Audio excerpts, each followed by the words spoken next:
Hello friends, welcome to XIS monthly current affair magazine classes from our very own current affair magazine, that is Current Express, which is your one-stop solution for current affairs. As you already know, we have covered all the major sources that are required so that you don't face any kind of FOMO.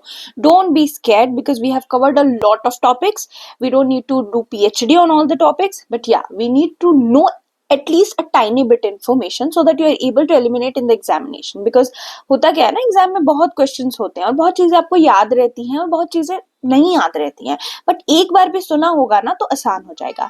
And once again we are doing December current affair magazines and we have done one entire lecture और इस lecture में मोर और less ये finish हो जाएगा दिसंबर.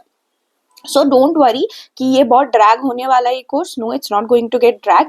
You will be done with your current affairs in the March month itself. Most probably mid March तक complete कर दूंगी मैं. And after that you will get a lot of time to revise the important things. And as I have already repeated but I am going to repeat once again, June, July, August and September बहुत अच्छे से ये कर लो. Because you will see ना, उसके बाद बहुत repetition हुई है चीजों की और उसमें मैंने बहुत सारे कॉन्सेप्ट्स दिए हैं, स्टैटिक लिंकेजेस कराई हैं आपकी. तो अब वो सारी चीजें वापस तो नहीं हम करेंगे बिकॉज डुप्लीकेशन ऑफ एफर्ट होगा and we have time constraint as well. And you know I don't compromise with the facts. Okay, even if a lot of teachers are there, different coachings, I'm not even gonna take names, but yeah, what they do is they tend to what they tend to do is that either they will teach each and everything and drag it a lot, or they'll teach a very little things and they just skip an entire topic. I don't want to do that. जो important है वो करेंगे हम definitely, but जो नहीं है that we are going to not do. So बहुत time waste कर दिया मैंने इंट्रो में. चलिए स्टार्ट करते हैं. लास्ट क्लास में मैं आपको बोल रही थी कि नेचुरल फॉर्म पर्ल फार्मिंग जो है वो मैं आपकी स्टार्ट करूंगी. I make you understand the science part of it. तो वही चीज मैं आपको समझाती हूँ. ये तो हमने बात कर ली थी कि नेचुरल पर्ल फार्मिंग होने वाली इंडिया में. देखो होता क्या है ना, पर्ल क्या होता है, हम जिसको पर्ल मोती समझकर यूज करते हैं ना, व्हाट हैपेंस, ओयस्टर जो है वो एक एनिमल होता है. ठीक है, वो आप देखते होगे ना, स्नेल जैसा ही दिखता है, मॉलस्क फैमिली से होता है. ठीक है, ऑयस्टर्स आर मॉलस्क, थोड़ा ये भी पता होना चाहिए, यूपीएससी माइट आस्क. तो मॉलस्क फैमिली से होता है. ये ऑयस्टर के अंदर क्या किया जाता है, आर्टिफिशियली उसके अंदर इरिटेंट डाला जाता है. That can be anything, sand particle. Naturally भी जो ऑयस्टर पर्ल बनाते हैं ना, वो क्या करते हैं, उनके बॉडी में या तो कोई पैथोजन आ जाता है या तो कोई सैंड आ जाती है, कोई इरिटेंट आता है. ठीक है, उसको इंसर्ट किया जाता है. फिर मॉलस्क क्या करता है, उस इरिटेंट से लड़ेगा. हर किसी की एक फाइटिंग कैपेसिटी होती है, तो उससे लड़ने के लिए दे सीक्रेट कैल्शियम कार्बोनेट का layer in front of it. ठीक है, कैल्शियम कार्बोनेट की लेयर बना देते हैं और वो लेयर लेवल बाय लेवल जो है वो पर्ल में चेंज हो जाती है. तो बेसिकली ये तरीका नेचुरली होता है, उसको हम आर्टिफिशियली करते हैं, तो we term it as natural pearl farming. ठीक है, तो इसमें यही सारी चीजें होती हैं. ये साइंस पार्ट मुझको समझाना था. अब इस वाली न्यूज में आपको क्या देखना है कि सेस और सरचार्ज का बहुत रिलायंस हो गया अपनी सेंट्रल गवर्नमेंट पे. तो देखो, कोई भी चीज की ओवर रिलायंस किसी भी चीज पर इज नॉट गुड. हमें जब पैसा मिलता है ना गवर्नमेंट को, तो अलग अलग सोर्सेज से मिलता है. टैक्स से मिलता है, सेस से मिलता है, सरचार्ज से मिलता है. हम लोग जो है वो एक्सटर्नल कमर्शियल बोरोइंग भी करते हैं. बहुत तरीके हैं जिससे पैसे मिलते हैं. तो किसी दो चीज पर इतना ज्यादा डिपेंडेंस इज नॉट गुड. तो first we should know what is the difference between cess and surcharge. Cess always no specific purpose के लिए लगता है और इसको स्टेट के साथ शेयर नहीं करते हैं. सेंट्रल गवर्नमेंट सेस लगाती है, जैसे एडुकेशन सेस. एडुकेशन सेस जो है वो देख रहे हो, एडुकेशन के लिए स्पेसिफिक है, स्वच्छ भारत के लिए. पर surcharge is tax on tax. जब टैक्स पर भी टैक्स लगाते हैं ना, दैट इज सरचार्ज. ये एडिशनल लेवी होती है टैक्स पे. अगर आप इसको एकदम कॉम्प्लिकेटेड लैंग्वेज में बोलो तो, but simple is tax on tax is surcharge. और ये हमेशा प्रोग्रेसिव होता है, मतलब जो जितना ज्यादा अर्न करते हैं उन पे ज्यादा सरचार्ज लगाते हैं. इससे क्या होगा, सोशल इक्विटी बनेगी. जो ज्यादा पैसा कमा रहा है वो ज्यादा पैसे दे, जो कम कमा रहा है वो कम दे. तो ये टर्म्स आपको पता होनी चाहिए. नेक्स्ट जो है हमारी न्यूज है important, that is India strategy. ये तो आप देख लेना, नॉट दैट इंपॉर्टेंट. डीरेगुलेशन करने की हम बात करें, डीरेगुलेशन टर्म समझना जरूरी है. ये मैं बता दूं, डीरेगुलेशन मतलब जब हम रिस्ट्रिक्टिव कंट्रोल हटा देते हैं मार्केट में से. ठीक है, जैसे कि जिससे क्या होगा, कंपटीशन बढ़ेगा, मार्केट की एफिशिएंसी बढ़ेगी. तो 1991 रिफॉर्म्स आप सबको पता है, इकोनॉमिक रिफॉर्म्स हुए थे और वो एन नरसिम्हम कमेटी जो थी उन्होंने ये रिफॉर्म्स जो है वो सजेस्ट किए थे और बहुत सारी चेंजेस हुई. हमारी गवर्नमेंट खुल गई, हमारी इकोनॉमी, गवर्नमेंट नहीं, हमारी इकोनॉमी खुल गई उसके बाद. ठीक है, we did lot of FDI वगैरह चीजें आने लग गई. तो उसी के बाद हम ये डीरेगुलेशन कर रहे हैं सो दैट पोस्ट 1991 रिफॉर्म्स का ही आगे बढ़ा सके. राइट, चलो नेक्स्ट हमें क्या देखना है. देखो ये क्या देख रहे हैं ना, अपनी आरबीआई, सॉरी गवर्नमेंट देख रही है कि 10 साल का लो देखा जा रहा है बॉन्ड यील्ड में। तो अब समझना पड़ेगा बॉन्ड यील्ड क्या होता है, पर उससे पहले समझना होगा बॉन्ड क्या होता है। होता क्या है ना, जो डेट इंस्ट्रूमेंट, किसी भी कंपनी को पैसा लगाना है, कोई कोई इंस्ट्रूमेंट चाहिए जिससे गवर्नमेंट या कंपनी को फंड्स रेज करनी है, पैसे लेने, तो वो क्या करेंगे ना, बॉन्ड में इन्वेस्ट करेंगे। ये सेफ इन्वेस्टमेंट होता है क्योंकि इसमें गारंटी करती है गवर्नमेंट, ठीक है। तो उसी में होता है बॉन्ड। अब बॉन्ड समझ में आ गया, इट्स अ डेट इंस्ट्रूमेंट, पैसे रेज करने के लिए कंपनी या गवर्नमेंट इसमें पैसे रेज करेगी इससे, ठीक है। और ये सेफ इन्वेस्टमेंट है, मैं चाहूँ तो बॉन्ड में जाके पैसे इन्वेस्ट कर सकती हूँ, उसको बाद में कंपनीज लेकर उसको रेज कर सकती है। अब बॉन्ड यील्ड क्या होता है? बॉन्ड यील्ड वो रिटर्न है जो एक इन्वेस्टर को मिलता है जब वो बॉन्ड में पैसे लगाता है। बॉन्ड यील्ड के बारे में एक दो चीजें और है जरूरी जो आपको जाननी चाहिए, वो ये है कि देखो, पहले तो बॉन्ड यील्ड का फॉर्मूला देख लो, coupon payment by bond price. नहीं भी आता है it's okay, but you should know कि हाँ पेमेंट वर्सेस प्राइस है। बॉन्ड यील्ड की सबसे इंपॉर्टेंट चीज आपको याद रखनी है ना, bond yield is inversely proportional to bond price. Bond yield बढ़ेगा तो बॉन्ड प्राइस घटेगा, बॉन्ड प्राइस घटेगा तो बॉन्ड यील्ड बढ़ेगा। और आपको यहाँ पे भी वापस से लिखा हुआ है, बॉन्ड यील्ड एक रेट ऑफ रिटर्न होता है जो एक इन्वेस्टर को मिलता है। अगर मैंने बॉन्ड में पैसे लगाए तो जो मुझको रिटर्न मिलेगा that is my bond yield, ठीक है। तो अगर बॉन्ड के प्राइसेस कम चल रहे हैं मार्केट में तो मेरे को तो यील्ड बहुत अच्छा मिलेगा। अगर बॉन्ड के प्राइसेस बहुत ज्यादा चल रहे हैं मार्केट में तो मेरे को बॉन्ड का जो यील्ड है वो कम मिलेगा। ये बॉन्ड यील्ड अभी देखा जाए तो हमारी सरकार क्या देख रही कि ये लो है, ठीक है, 10 साल लो है, तो बॉन्ड यील्ड कम नहीं होना चाहिए ना। बॉन्ड प्राइसेस कम नहीं बढ़े जाए कोई इशू नहीं, पर बॉन्ड यील्ड नहीं। मैं इन्वेस्ट कर रही हूँ 100 रुपए तो मुझको 110 मिलना चाहिए, रादर की मेरे को 90 रुपीज मिले। समझ रहे हो आप, ये होता है bond yield. Next we will understand this ADB. ये तो कुछ काम का नहीं, आप देख सकते हो कि एडीबी हमारे ग्रीन इंफ्रास्ट्रक्चर में इन्वेस्ट कर रहा है। दिस इज मोर और लेस मेंस का एस्पेक्ट। स्माइल प्रोग्राम भी देख लेना, और मैंने आपको पहले भी बोला है कि बी अवेयर, स्माइल नाम के बहुत सारे इनिशिएटिव्स चल रहे हैं। अगर स्माइल इनिशिएटिव या स्माइल नाम की स्कीम हो तो that is related to another thing, but ये स्माइल प्रोग्राम लॉजिस्टिक्स से रिलेटेड है, ठीक है, कॉम्पिटिटिवनेस बढ़ाने के लिए। Next we have REER and NEER, बहुत इंपॉर्टेंट कॉन्सेप्ट है, ठीक है। आरबीआई ने रिपोर्ट किया है कि रियल इफेक्टिव एक्सचेंज रेट जो रुपी का है वो 108 रुपया हो गया है। एक्सचेंज रेट, रीर की फुल फॉर्म तो जान लो, रियल इफेक्टिव एक्सचेंज रेट, ठीक है, और नीर होगा नॉमिनल इफेक्टिव एक्सचेंज रेट।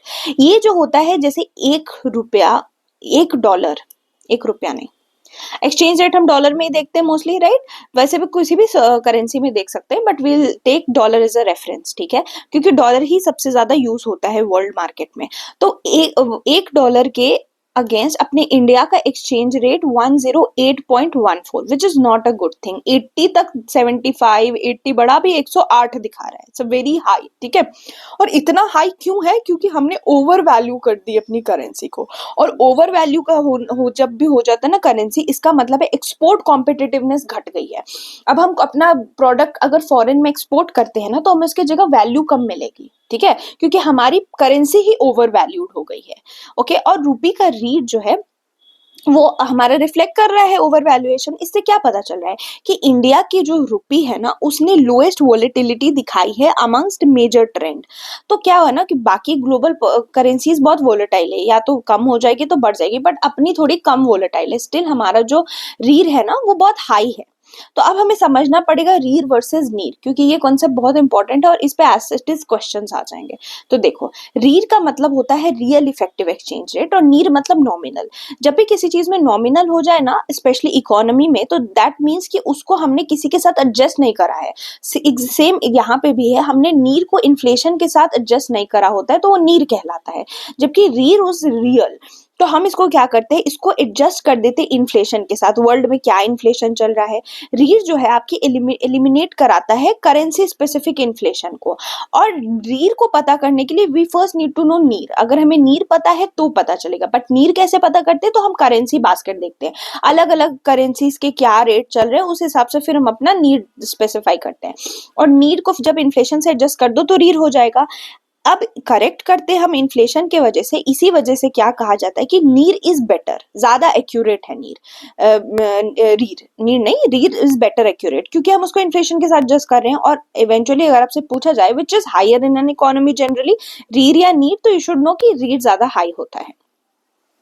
तो क्या है ना कि अब इन्फ्लेशन के साथ कुछ भी एडजस्ट नहीं करोगे तो प्रॉब्लम हो जाएगी। यहाँ पे भी आप देखो नीड जो है आपको नॉमिनल बता रहा है, रीर आपको इन्फ्लेशन एडजस्ट करा के। इम्पैक्ट देखो तो नीड जो है ना आपको एक्सेस कराएगा कि आपकी करेंसी की क्या वैल्यू है, और रीर आपको डायरेक्टली इन्फ्लुएंस कर बताएगा कि डायरेक्ट इन्फ्लुएंस क्या है हमारी करेंसी का ट्रेड और इकोनॉमिक स्टेबिलिटी में। अगर आपको सिर्फ वैल्यू वैल्यू जाननी है तो नीड देख लो, बट अगर आपको अपनी करेंसी की वैल्यू के अलावा ये भी देखना है कि क्या ट्रेड हो पा रहा है, इकोनॉमिक स्टेबिलिटी कैसी है, तब आप क्या देखोगे, आप देखोगे रीड। तो ये सारी कुछ इंपॉर्टेंट चीजें थी you need to know in economy.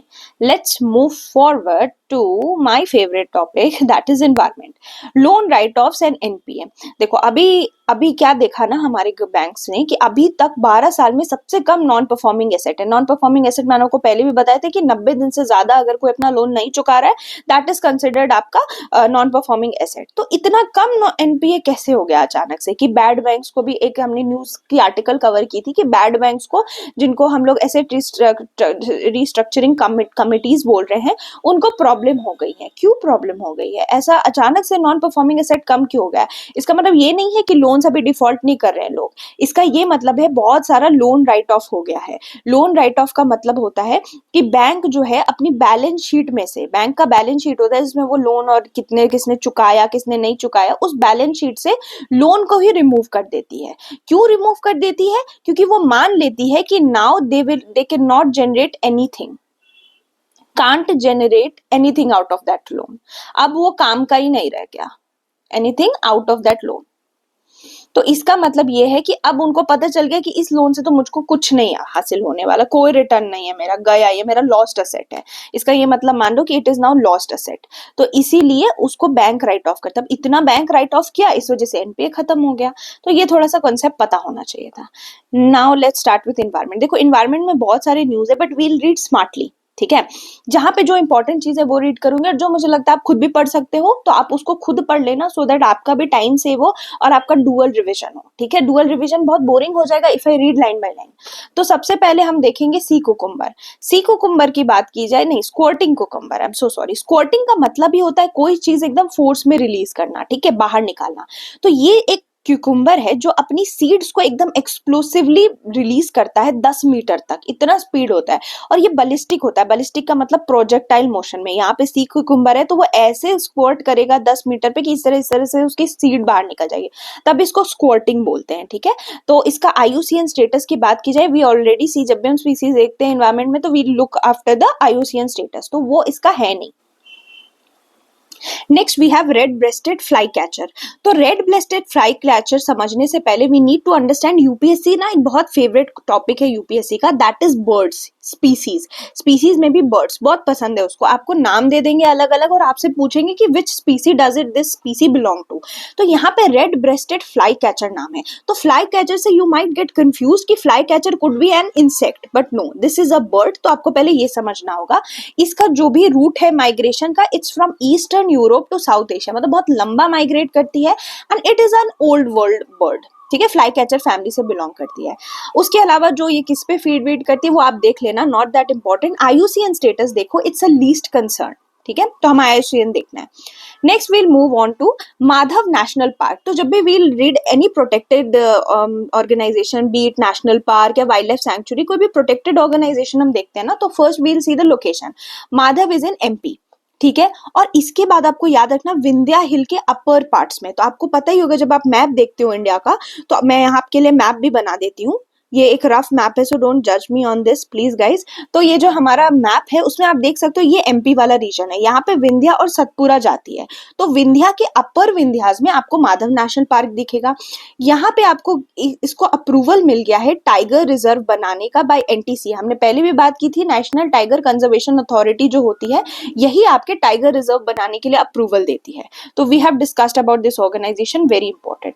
Then we have world wildlife conservation day. तो ये 4 दिसंबर को मनाया जाता है। You can read whatever important information is given here, not that important, या बट एक चीज आपको जाननी होगी, why do we celebrate it? Because this is the day when we signed the CITES agreement in 1948। और CITES के बारे में if we quickly recall, sites is related to our, जो भी हमारी ट्रेड रिलेटेड चीजें हैं ना, कि किस तरह से हम ट्रेड में किसी स्पीसी को प्रोटेक्ट कर सकते हैं, उससे रिलेटेड चीजें। आपको पता ही होगा India is one of the mega diverse country. Mega diverse मतलब बहुत सारी डाइवर्सिटी पाई जाती है इंडिया में। Then we have subabul tree. Subabul tree के बारे में इंपॉर्टेंट बस ये याद रखो कि सुबाबुल ट्री को आइडेंटिफाई किया गया है इंसुलिन रेजिस्टेंस मैनेज करने के लिए, but not type 1, rather type 2। Diabetes में मैंने आपको बताया था टाइप 1 डायबिटीज जो होती है वो एक ऑटो इम्यून डिसऑर्डर है। हमारी बॉडी खुद ही से इंसुलिन बनाने वाले जो सेल्स हैं बीटा सेल उसको मारने लगती है। But when it comes to type 2 diabetes, type 2 diabetes वैसी डायबिटीज है जब आपकी बॉडी इंसुलिन जो है वो ढंग से रेजिस्ट नहीं, मतलब इंसुलिन रेजिस्टेंस हो जाती है बॉडी में, ढंग से इंसुलिन वर्क नहीं करता है, तो उसको आप मैनेज कर सकते हो विद सुबाबुल ट्री। दूसरा लोकेशन देख लेना, इट्स इन मेक्सिको, प्रोटीन और फाइबर में रिच होता है। नेक्स्ट वील हैव इंटरनेशनल चीता डे। तो पर चीता पे हमने इतना डिस्कशन किया है कि I am not going to do any further because duplication of efforts नहीं करने। बस याद रखो कि सेकंड वाला हमने पहले भी डिस्कस किया था, सेकंड होम हम Gandhi Sagar Wild Life Sanctuary को बनाने का सोच रहे हैं। Next we'll have this, 2 species हैं, इसका नाम I might butcher the name, so please pardon me for that because I don't know किस तरह से इसको प्रोनाउंस करेंगे। सो इट्स प्रोनाउंस करेंगे थूसिराटिया थैलेसीना एंड देन देयर इज प्रोटेरोथ्रिक्स सिबिलिया। ये क्या है? ये बर्ड्स के ऊपर पाए जाने वाले माइट्स की स्पीसीज है। याद रखो माइट्स की स्पीसीज है, और ये आपको मेघालय यानी कि नॉर्थ ईस्ट रीजन के खासी डिस्ट्रिक्ट में मिलती हैं, और ये आपको बर्ड्स के ऊपर दिखेंगे। That's it. Hornbill Festival we have already discuss, Nagaland में होता है। हॉर्नबिल की सारी स्टेटस भी हमने देख ली है। बस यहाँ एक इंपॉर्टेंट इन्फॉर्मेशन दिखी थी मुझे कि it's known as festival of festivals. Okay, तो ये एक इन्फॉर्मेशन आपको पता होना चाहिए। 1 to 10 दिसंबर मतलब ठंड के टाइम पे मनाते हैं। नाउ केप बफेलो, आपने इंडिया में तो बफेलो देखा ही होगा। This is a buffalo which is found in सब सहारन अफ्रीका। इस तरह के हॉर्न्स कभी देखे इंडियन बफेलो में? नहीं होते हैं। हमारे बफेलो के हॉर्न्स अलग होते हैं। दिस इज केप बफेलो, और इनकी सबसे बड़ी चीज आपको पता होनी चाहिए, it's one of the Africa's big 5 species. Africa के बिग 5 में आपके लायन आते हैं, टाइगर आते हैं, and then you have got elephant, and then you have got Cape buffalo and one more specie. ठीक है, that I can't recall right now, but yeah one of the big 5 है।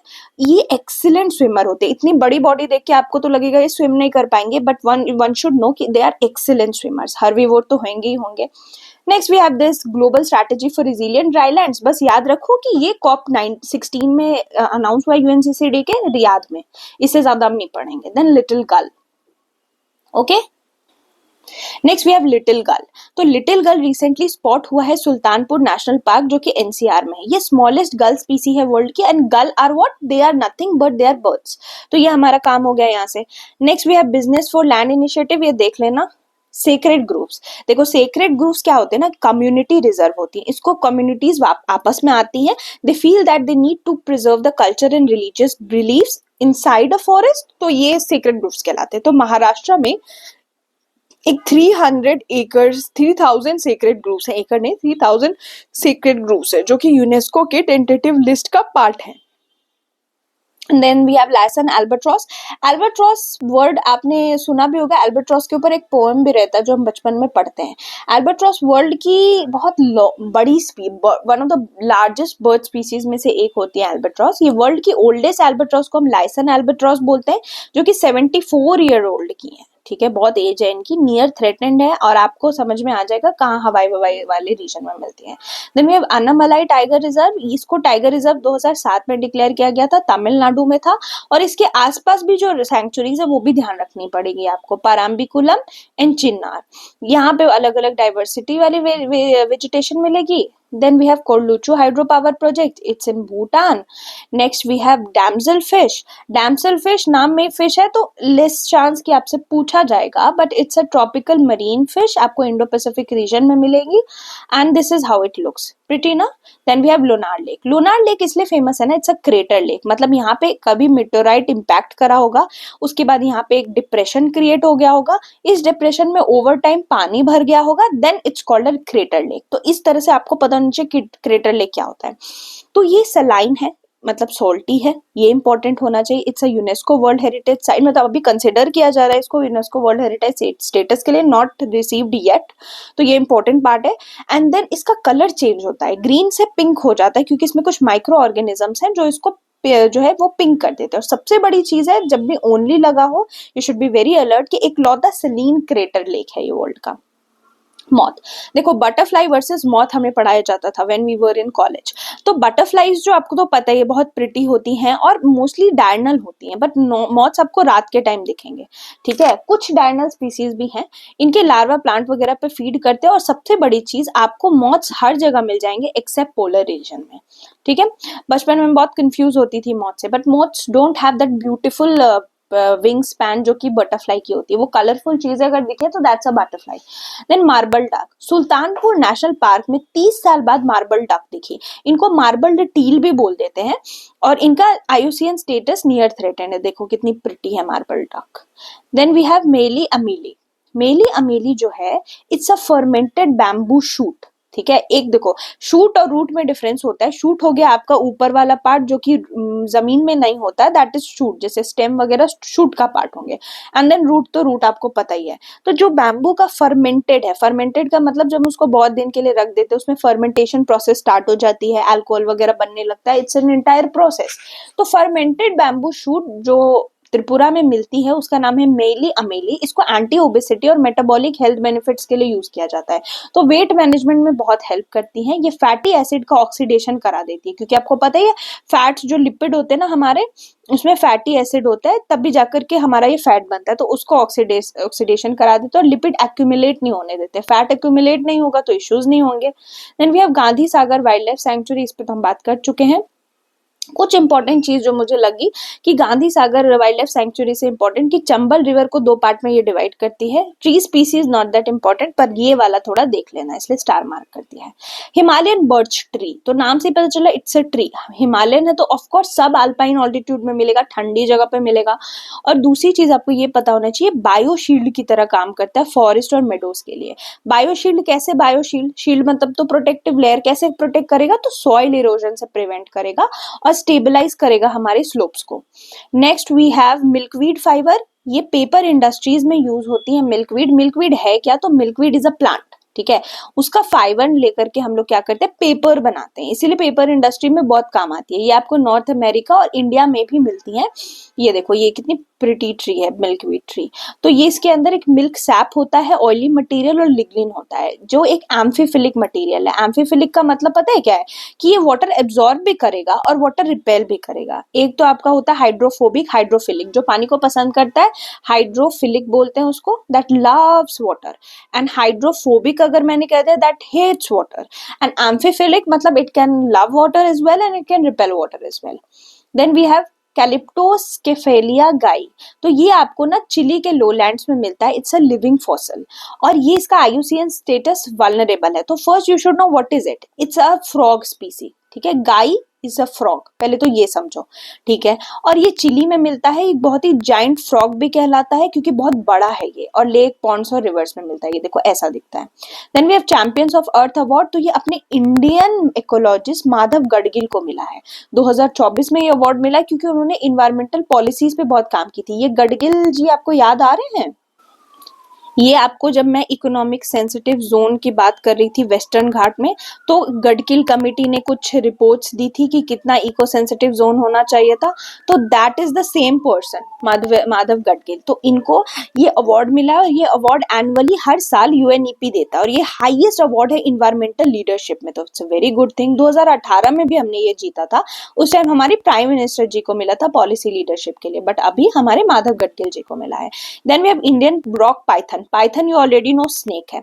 तो ये non venomous है। अब तो मैंने आपको डिफरेंस बता दिया between venomous non venomous. Non venomous है but still it's such a large species ना कि ये वेनमस तो नहीं है, but it can definitely eat somebody by strangling it, दबाकर मार के। It's primarily nocturnal. UPSC keeps on asking, इसीलिए बताना पड़ता है। नॉक्टर्नल है रात को और बहुत अच्छा क्लाइंबर है, स्विमर है, यानी पानी में भी मिल जाएगा, क्लाइंब भी कर देगा। और आईयूसीएन स्टेटस इसकी नियर थ्रेटेंड है। मोयार वैली। मोयार वैली में आपको एक क्रिटिकली इंडेंजर्ड जिपिस वल्चर है। ठीक है, वल्चर्स ऑलरेडी बहुत इंपॉर्टेंट है, उसमें भी क्रिटिकली इंडेंजर्ड हो तो you should be extremely aware.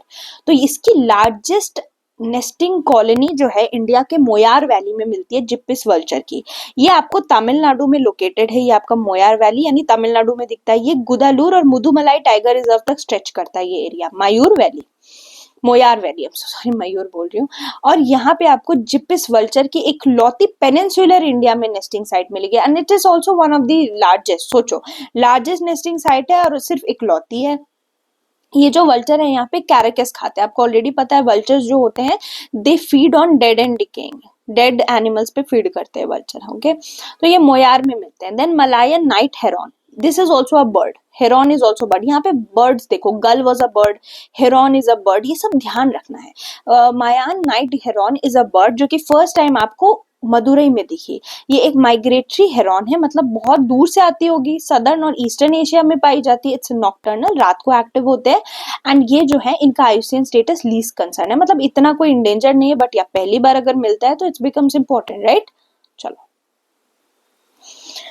Then we have D Ering Memorial Wild life Sanctuary, ये आपके अरुणाचल प्रदेश में। इस तरह का जो नाम होता है ना डी इरिंग, ये वो मोस्टली नॉर्थ ईस्ट में होता है। It's just an hack that I am giving you. इसको लाली वाइल्ड लाइफ सैंक्चुरी भी कहते हैं। तो they might ask you Lali wild life sanctuary recently seen in news belongs to which state, so it belongs to Arunachal Pradesh, ठीक है, लाली wild life sanctuary. यहाँ पे आपको इंडेंजर्ड स्पीसी की दो बर्ड दिखती हैं, कौन सी, तो एक व्हाइट विंग्ड वुड डक और दूसरी बंगाल फ्लोरिकन। मैं आपको जब बता रही थी ग्रेट इंडियन बस्टर्ड तो मैंने जिक्र किया था बंगाल फ्लोरिकन का, do you remember? If you don't you need to go and revise. Then Darwin wasp, Darwin wasp की पहली ऐसी स्पीसी है ना जो आपको इंडिया में मिलती है। ये एक पैरासिटिक वॉस्प है, पैरासिटिक मतलब किसी और की बॉडी पे। तो ये क्या करता है, इसका लार्वा जो है ना वो होस्ट की बॉडी पे चढ़ जाता है और वहां से वो कंज्यूम करता है होस्ट की, from with in their body, उनके बॉडी के अंदर घुस जाता है लार्वा और फिर उससे कंज्यूम करता रहता है। तो पैरासिटिक है, पैरासिटिक जो एसोसिएशन होती है उसमें एक को फायदा हो रहा होता है, एक को नुकसान होता है। इस तरह के बहुत सारी स्पीसीज, जैसे म्यूचुअलिज्म में दोनों को फायदा हो रहा है, कमेंसलिज्म में एक को फायदा एक को कुछ भी नहीं। तो ये सारे ना कुछ रिलेशंस होते हैं जो हमें पढ़ने होते हैं इकोलॉजी में, ठीक है। Next we have white winged wood duck. तो वुड डक तो ऑफ कोर्स यू नो कि ये बर्ड ही होगा। ये आपको ना इनको दियो हंस भी बोलते हैं असम में, मतलब इनका जो दियो हंस का मतलब होता है घोस्टली कॉल। ये जो कॉलिंग करते हैं ना मेटिंग के लिए बुलाते होंगे, जिसके लिए इनका कॉल होता है, बर्ड्स की कॉल होती है, तो वो बिल्कुल घोस्टली होती है, ऐसा लगता है भूत आया हुआ है। इंपॉर्टेंट ये इसलिए है because it's critically endangered, okay. और ये आपको कहाँ पे दिखा है, तो ये आपको इंडिया में, बांग्लादेश में और म्यांमार में दिखता है। इसी वजह से आपको ये नामदाफा, दिहिंग पटकाई और नामेरी में दिखा है। ये सारे वाइल्ड लाइफ सेंचुरीज कहाँ हैं, पहले तो दिमाग में ये याद रखो, ठीक है। तो इसको अगर आपको याद है तो नहीं तो अभी देख लो, अरुणाचल प्रदेश में नामदाफा, दिहिंग पटकाई असम में, ठीक है, और नामेरी भी असम में है। हाँ, नामेरी भी असम में ही है, ठीक है। जो ये आपको याद होना चाहिए कि तीनों कहाँ कहाँ है। तो ये लोकेशन इंपॉर्टेंट है ना। तो आपको समझ आ गया, नॉर्थ ईस्ट एशिया में, इंडिया में दिखेगा। देन वी हैव डुलसीबिया कमाचाना, कमाचाचा, सॉरी कमान चाचा। तो ड्यूलिसिबेला कमान चाचा, आप you can read anything, like मैं इसको थोड़ा इंटरेस्टिंग बनाने के लिए कमान चाचा पढ़ रही हूँ सो दैट यू रिमेम्बर इट। ये एक प्रीडेटरी एम्फीपॉड स्पीसी है, ठीक है, और ये यूरिसिडे फैमिली से बिलोंग करती है और रेप्टोरियल अपेंडेजेस यूज करती है फॉर हंटिंग, ठीक है। तो मतलब ये बहुत एक्टिव प्रेडेटर है, किसी को तो खाता होगा, ठीक है। तो देखिए ऐसा दिखता है, okay. Then we have Paphia malabarica, it's a certified fishery in India. ये एक मोलस्क है, ठीक है। क्या है मोलस्क? मोलस्क मैंने आपको बताया जिसके अंदर आपके ऑक्टोपस वगैरह आते हैं, बाइवॉल्व वगैरह आते हैं, स्लग्स वगैरह आते हैं, ये सब आपके मोलस्क हैं। तो ये बाइवॉल्व मोलस्क है जो इंडिया में पाया जाता है, स्पेशली साउथ इंडिया में, आप देख सकते हो। तो पैफिया मालाबारिका, क्योंकि मालाबार इसमें है तो ऑफ कोर्स कहीं ना कहीं इसका कनेक्शन अपन ने मालाबार रीजन से होगा, that is in South India. Malabar region से। इसके शेल्स जो होते हैं वो सीमेंट और ब्रिक मैन्युफैक्चरिंग में यूज होते हैं। ये इंडिया का पहला Marine Stewardship Council certified fishery है इसकी। Then we have Wroughton free tailed bat, ये मेघालय में मिलते हैं, मोस्टली बैट के स्पीसीज तो मेघालय में मिलता है। इनका आईयूसीएन डेटा डेफिशिएंट है और केव्स वगैरह में आपको ये दिखेंगे, बट पहले क्रिटिकली इंडेंजर्ड थे, अभी डेटा डेफिशिएंट है, पता नहीं कितना है इनका level. Then we have Arctic report card, ये आप देख लोगे, not important. Northern giant hornet बहुत इंपॉर्टेंट है, ये एक इन्वेजिव स्पीसीज है। इन्वेजिव स्पीसी की साइंस मैंने आपको बताई थी। तो जो हमारे नेटिव पॉलिनेटर है ना, जैसे बी वगैरह, इन सबको ये बहुत परेशान करता है। इन्वेजिव पे तो उनका नंबर हटा रहा होगा। ये वर्ल्ड का लार्जेस्ट हॉर्नेट है, ये नॉर्दर्न जायंट हॉर्नेट, और ये आपको चाइना, कोरिया, जापान और इंडिया में मिलता है। हॉर्नेट्स आपको बिल्कुल बीज जैसे दिखते हैं, but there is difference between bees and hornet. ये जो है वो पॉलिनेटर इंसेक्ट को थ्रेट कॉज करती है, क्योंकि इनका जो स्टिंग होता है ना वो इतना स्ट्रांग होता है कि बी कीपर के जो मोटे सूट है उसके अंदर भी उनको काट ले, इतना दर्द होता है। और इनका जो वेनम है वो 7 टाइम्स स्ट्रॉन्गर होता है बी के स्टिंग से, तो सोच लो, इसीलिए बहुत खतरनाक हो गए और अपने नेटिव इंडेंजर्स को परेशान कर रहे हैं। Pangolin very important. Pangolin world की सबसे ज्यादा इलीगली ट्रेडेड स्पीसीज है, world's largest illegally traded specie. ये कौन है? आपकी पैंगोलिन। पैंगोलिन को उसके मीट और स्केल के लिए बहुत खाया जाता है, इसको ना स्केली एंटीटर भी कहते हैं। Scaly anteater and pangolin is one and the same thing. Scaly anteater क्योंकि ये एंट खाते हैं, और स्केली बिकॉज इनके बॉडी पे केराटिन स्केल होता है, and this is the only mammal in the entire world जिसके पास स्केल्स होते हैं। इसकी दो स्पीसीज है, इंडियन और चाइनीज, दोनों का आईयूसीएन जानना होगा। इंडियन का तो इंडेंजर्ड है, बट चाइनीज वाला क्रिटिकली इंडेंजर्ड, बिकॉज चाइनीज लोग इसको मीट के लिए बहुत खाते हैं, बट इंडिया में तो ऐसा आपने सुना नहीं होगा कोई एंटीटर को खा रहा है एक्सेप्ट फॉर सर्टेन ट्राइब्स। ये जो है वो एंट और टर्माइट पे फीड करते हैं, इसलिए इसको स्केली एंटीटर भी कहते हैं। नेक्स्ट सिमलीपाल पे हम बात कर चुके हैं सिफेलोपोड। सिफेलोपोड अपने कॉम्प्लेक्स बिहेवियर के लिए जाने जाते हैं और बहुत अच्छे से कम्युनिकेट करते हैं। ये भी एक मॉलस्क फाइलम के ही एनिमल होते हैं। और सिफेलोपोड में आपको सारे ऑक्टोपस, स्क्विड और कटल फिश इसी में आएंगे। ये क्रोमैटोफोर्स को यूज करते हैं, मतलब कलर्स को यूज करते हैं फॉर कम्युनिकेशन। जैसे आपने बहुत अगर आप ध्यान से देखते हो, एनिमल से रिलेटेड चीजों में इंटरेस्ट है, तो आप बहुत सारे ऐसे वीडियोस देखोगे जिसमें ऑक्टोपस एकदम ही कलर चेंज कर लेता है, तो वो ना उसके पास कैपेसिटी होती है कैमोफ्लेज करने की। Next we have great Aravalli green wall project. तो आपको पता होगा United Nation Convention to Combat Desertification चाहता है कि हम लोग लैंड डिग्रेडेशन को रोके, मतलब लैंड को जो हम लोग खत्म करते हैं उसके लिए। तो इसके लिए हमने जैसे कि डिजर्टिफाई नहीं हो जाए सारे हमारे लैंड्स, तो अरावली में अपने इंडिया में हम ग्रीन वॉल प्रोजेक्ट लेकर आए हैं। ठीक है, ये अफ्रीका के ग्रेट ग्रीन वॉल से इंस्पायर्ड है ग्रीन वॉल प्रोजेक्ट अपना। ये हरियाणा, राजस्थान, गुजरात और दिल्ली को कवर करेगा। यहाँ पे हम लोग 1.1 मिलियन हेक्टेयर लैंड को रिस्टोर करेंगे। कैसे रिस्टोर करेंगे? ऑफ कोर्स ग्रीन बेल्ट बना के, यानी पेड़ लगा के 14,000 किलोमीटर में। तो यहाँ से आप देखो ये फॉरेस्ट बेल्ट है जो पोरबंदर से लेके पानीपत तक जाएगा, यानी पूरी अरावली को कवर करेगा।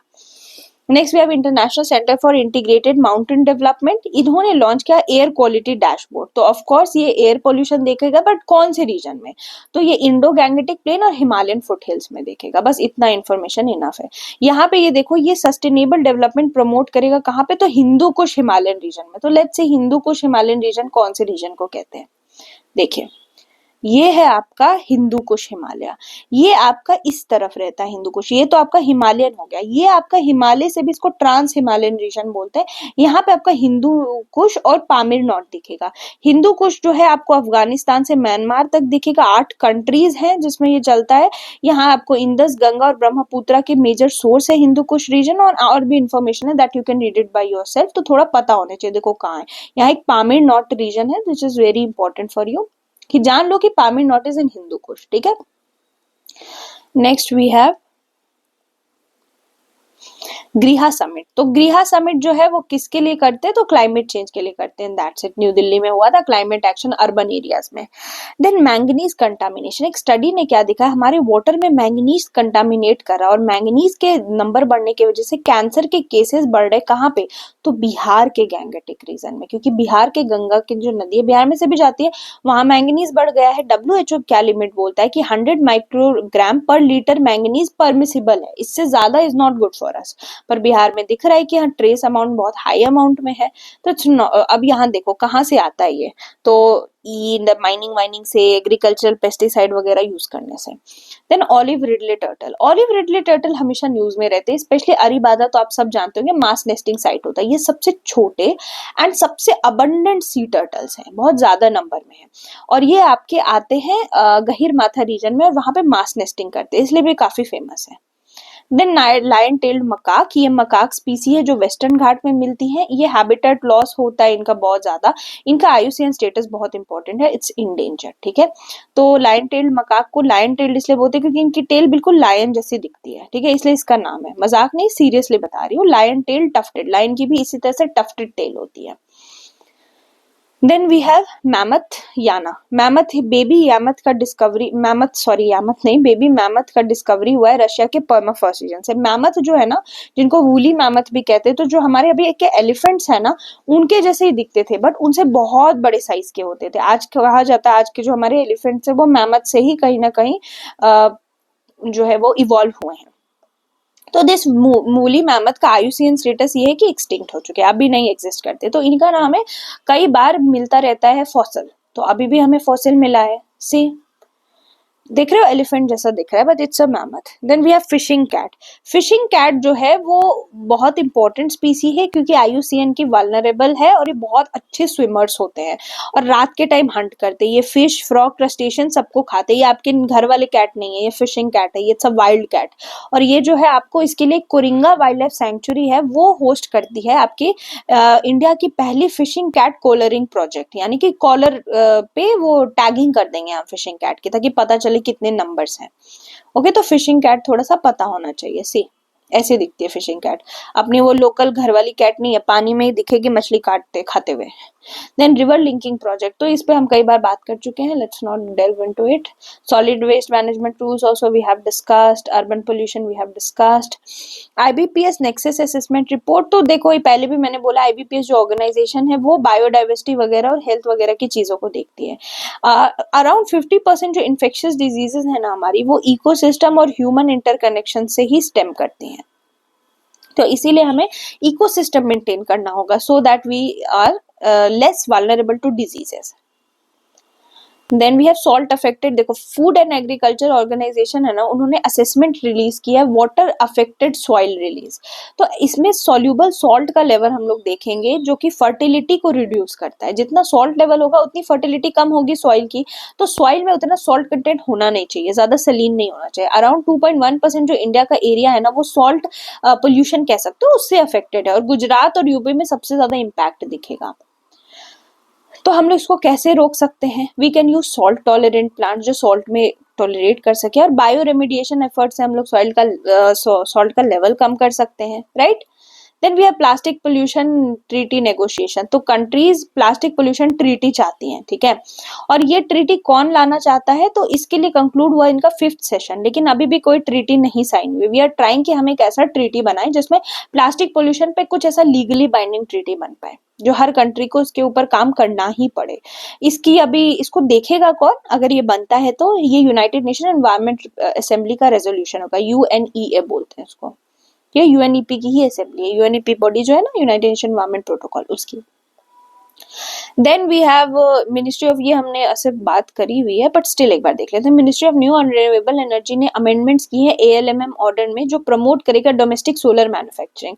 We are, you guys already know कि हम सोलर मॉड्यूल्स चाहते हैं, हम चाहते हैं कि जितना भी सोलर एनर्जी को हम प्रमोट कर सकें, तो उसी से रिलेटेड चीज है। Then we have corporate average fuel efficiency norms, ये आप देख लेना, नॉट दैट इंपॉर्टेंट। इंडिया ने अपनी वर्ल्ड की पहली ग्रीन स्टील टेक्सोनॉमी लॉन्च की है थ्रू मिनिस्ट्री ऑफ स्टील। इसके अंदर हम लोग रेगुलेट करेंगे सस्टेनेबल स्टील प्रोडक्शन। जब हम स्टील प्रोडक्शन की बात करें तो मैंने आपको बोला था कोकिंग कोल यूज होता है इसमें, ठीक है, कोकिंग कोल यूज किया जाता है इसके अंदर, ठीक है। और स्टील जो प्रोडक्शन वाली इंडस्ट्री है वो ग्रीन हाउस गैस बहुत ज्यादा रिलीज करती है, because we use coal and, तो जब हम सस्टेनेबल स्टील प्रोडक्शन यूज करेंगे तो that will be called green steel, ठीक है। तो इसमें हम लोग अलग अलग स्टार रेटिंग रखेंगे ताकि CO2 एमिशन की इंटेंसिटी कम हो सके।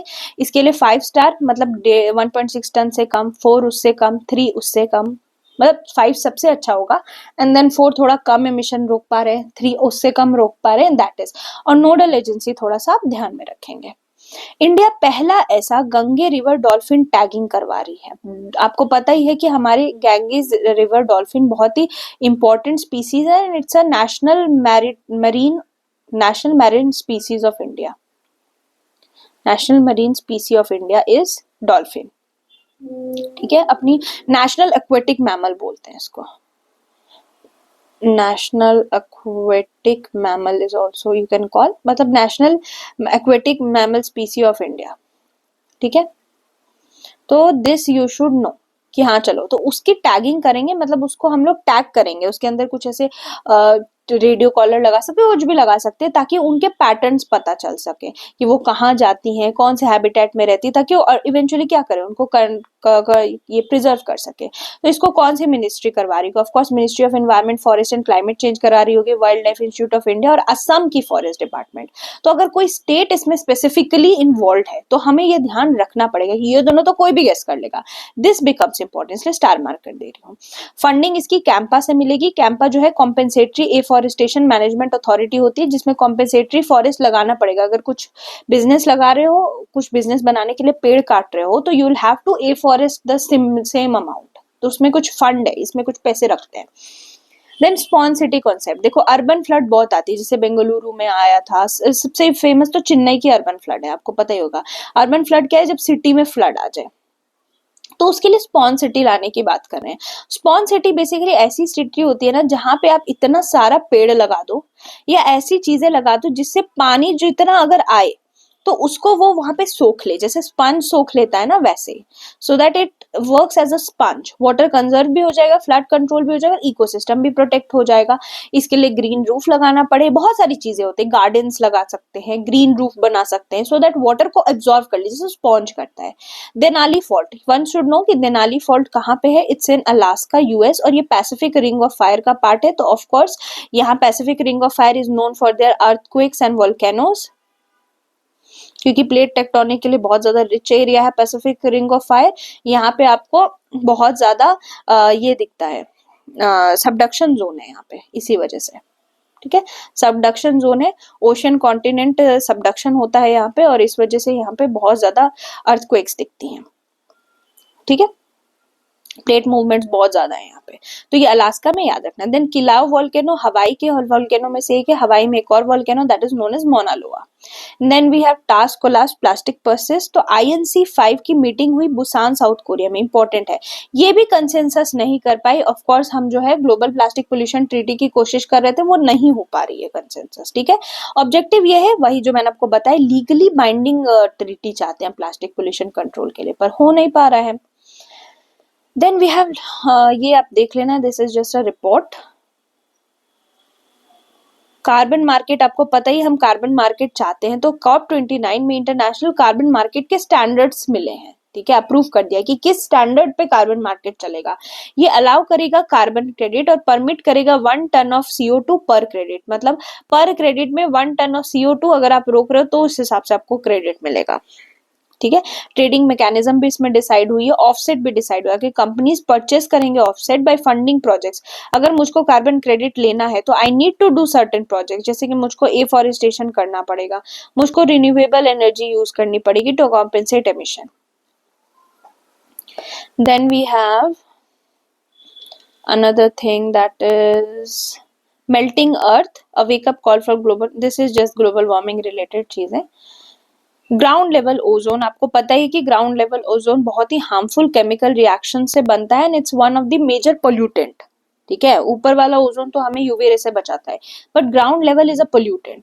यहाँ पे आपको ये केमिकल जो जिनके साथ ये रिएक्ट करता है दैट इज नाइट्रोजन ऑक्साइड और वोलेटाइल VOC, और इसके साथ मिलकर it becomes a very harmful persistent organic pollutant. Okay, और ये हमारे लिए बहुत ही प्रॉब्लम क्रिएट करता है, हेल्थ रिस्क आ जाती है, इन्वायरमेंटल डैमेज भी होता है।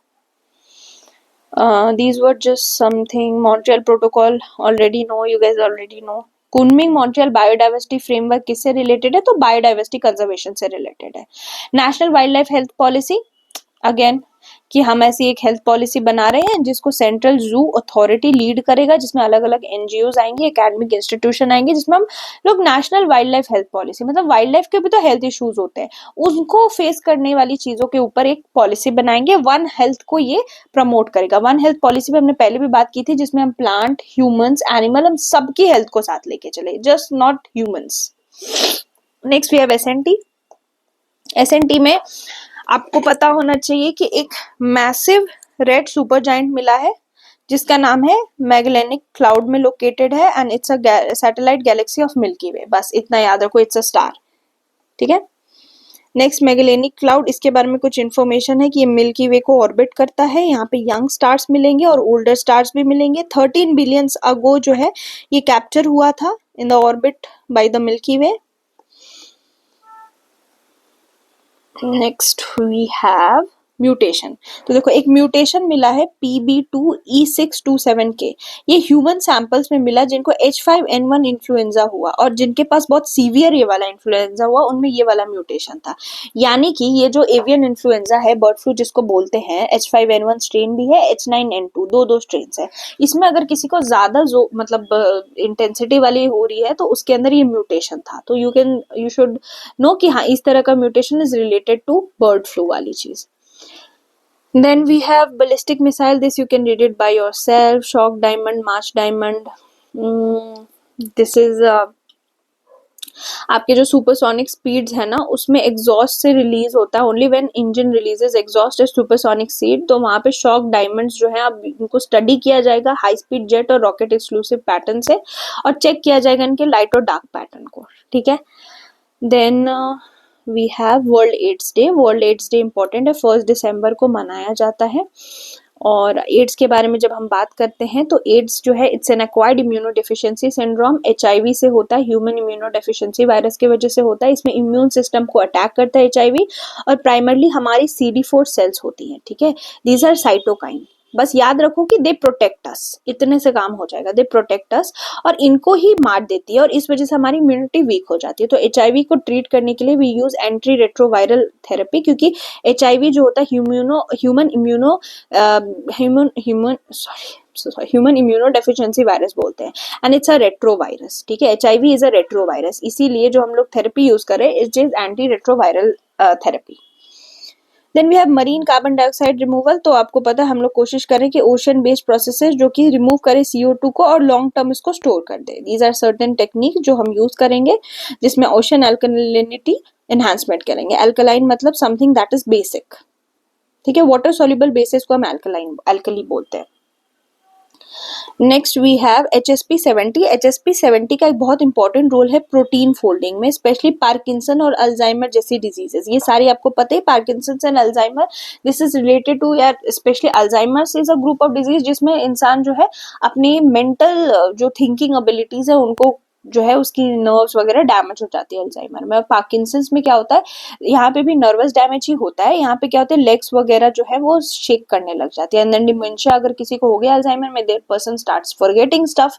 तो इसमें HSP70 एक प्रोटीन है जो बहुत बड़ा रोल प्ले करती है। एक मॉलिक्यूलर शैपरॉन है जो कि प्रिवेंट करता है प्रोटीन की मिसफोल्डिंग को, और ये स्ट्रेस के टाइम पे दिखा गया है। तो इंपॉर्टेंट, अगर इस तरह की प्रोटीन्स का हमें पता चल पाए तो we will be able to know how to treat Parkinson's and Alzheimer's, because ये ऐसी डिजीजेस हैं जो एक बार हो गई ना तो उनको रिवर्स नहीं किया जा सकता है।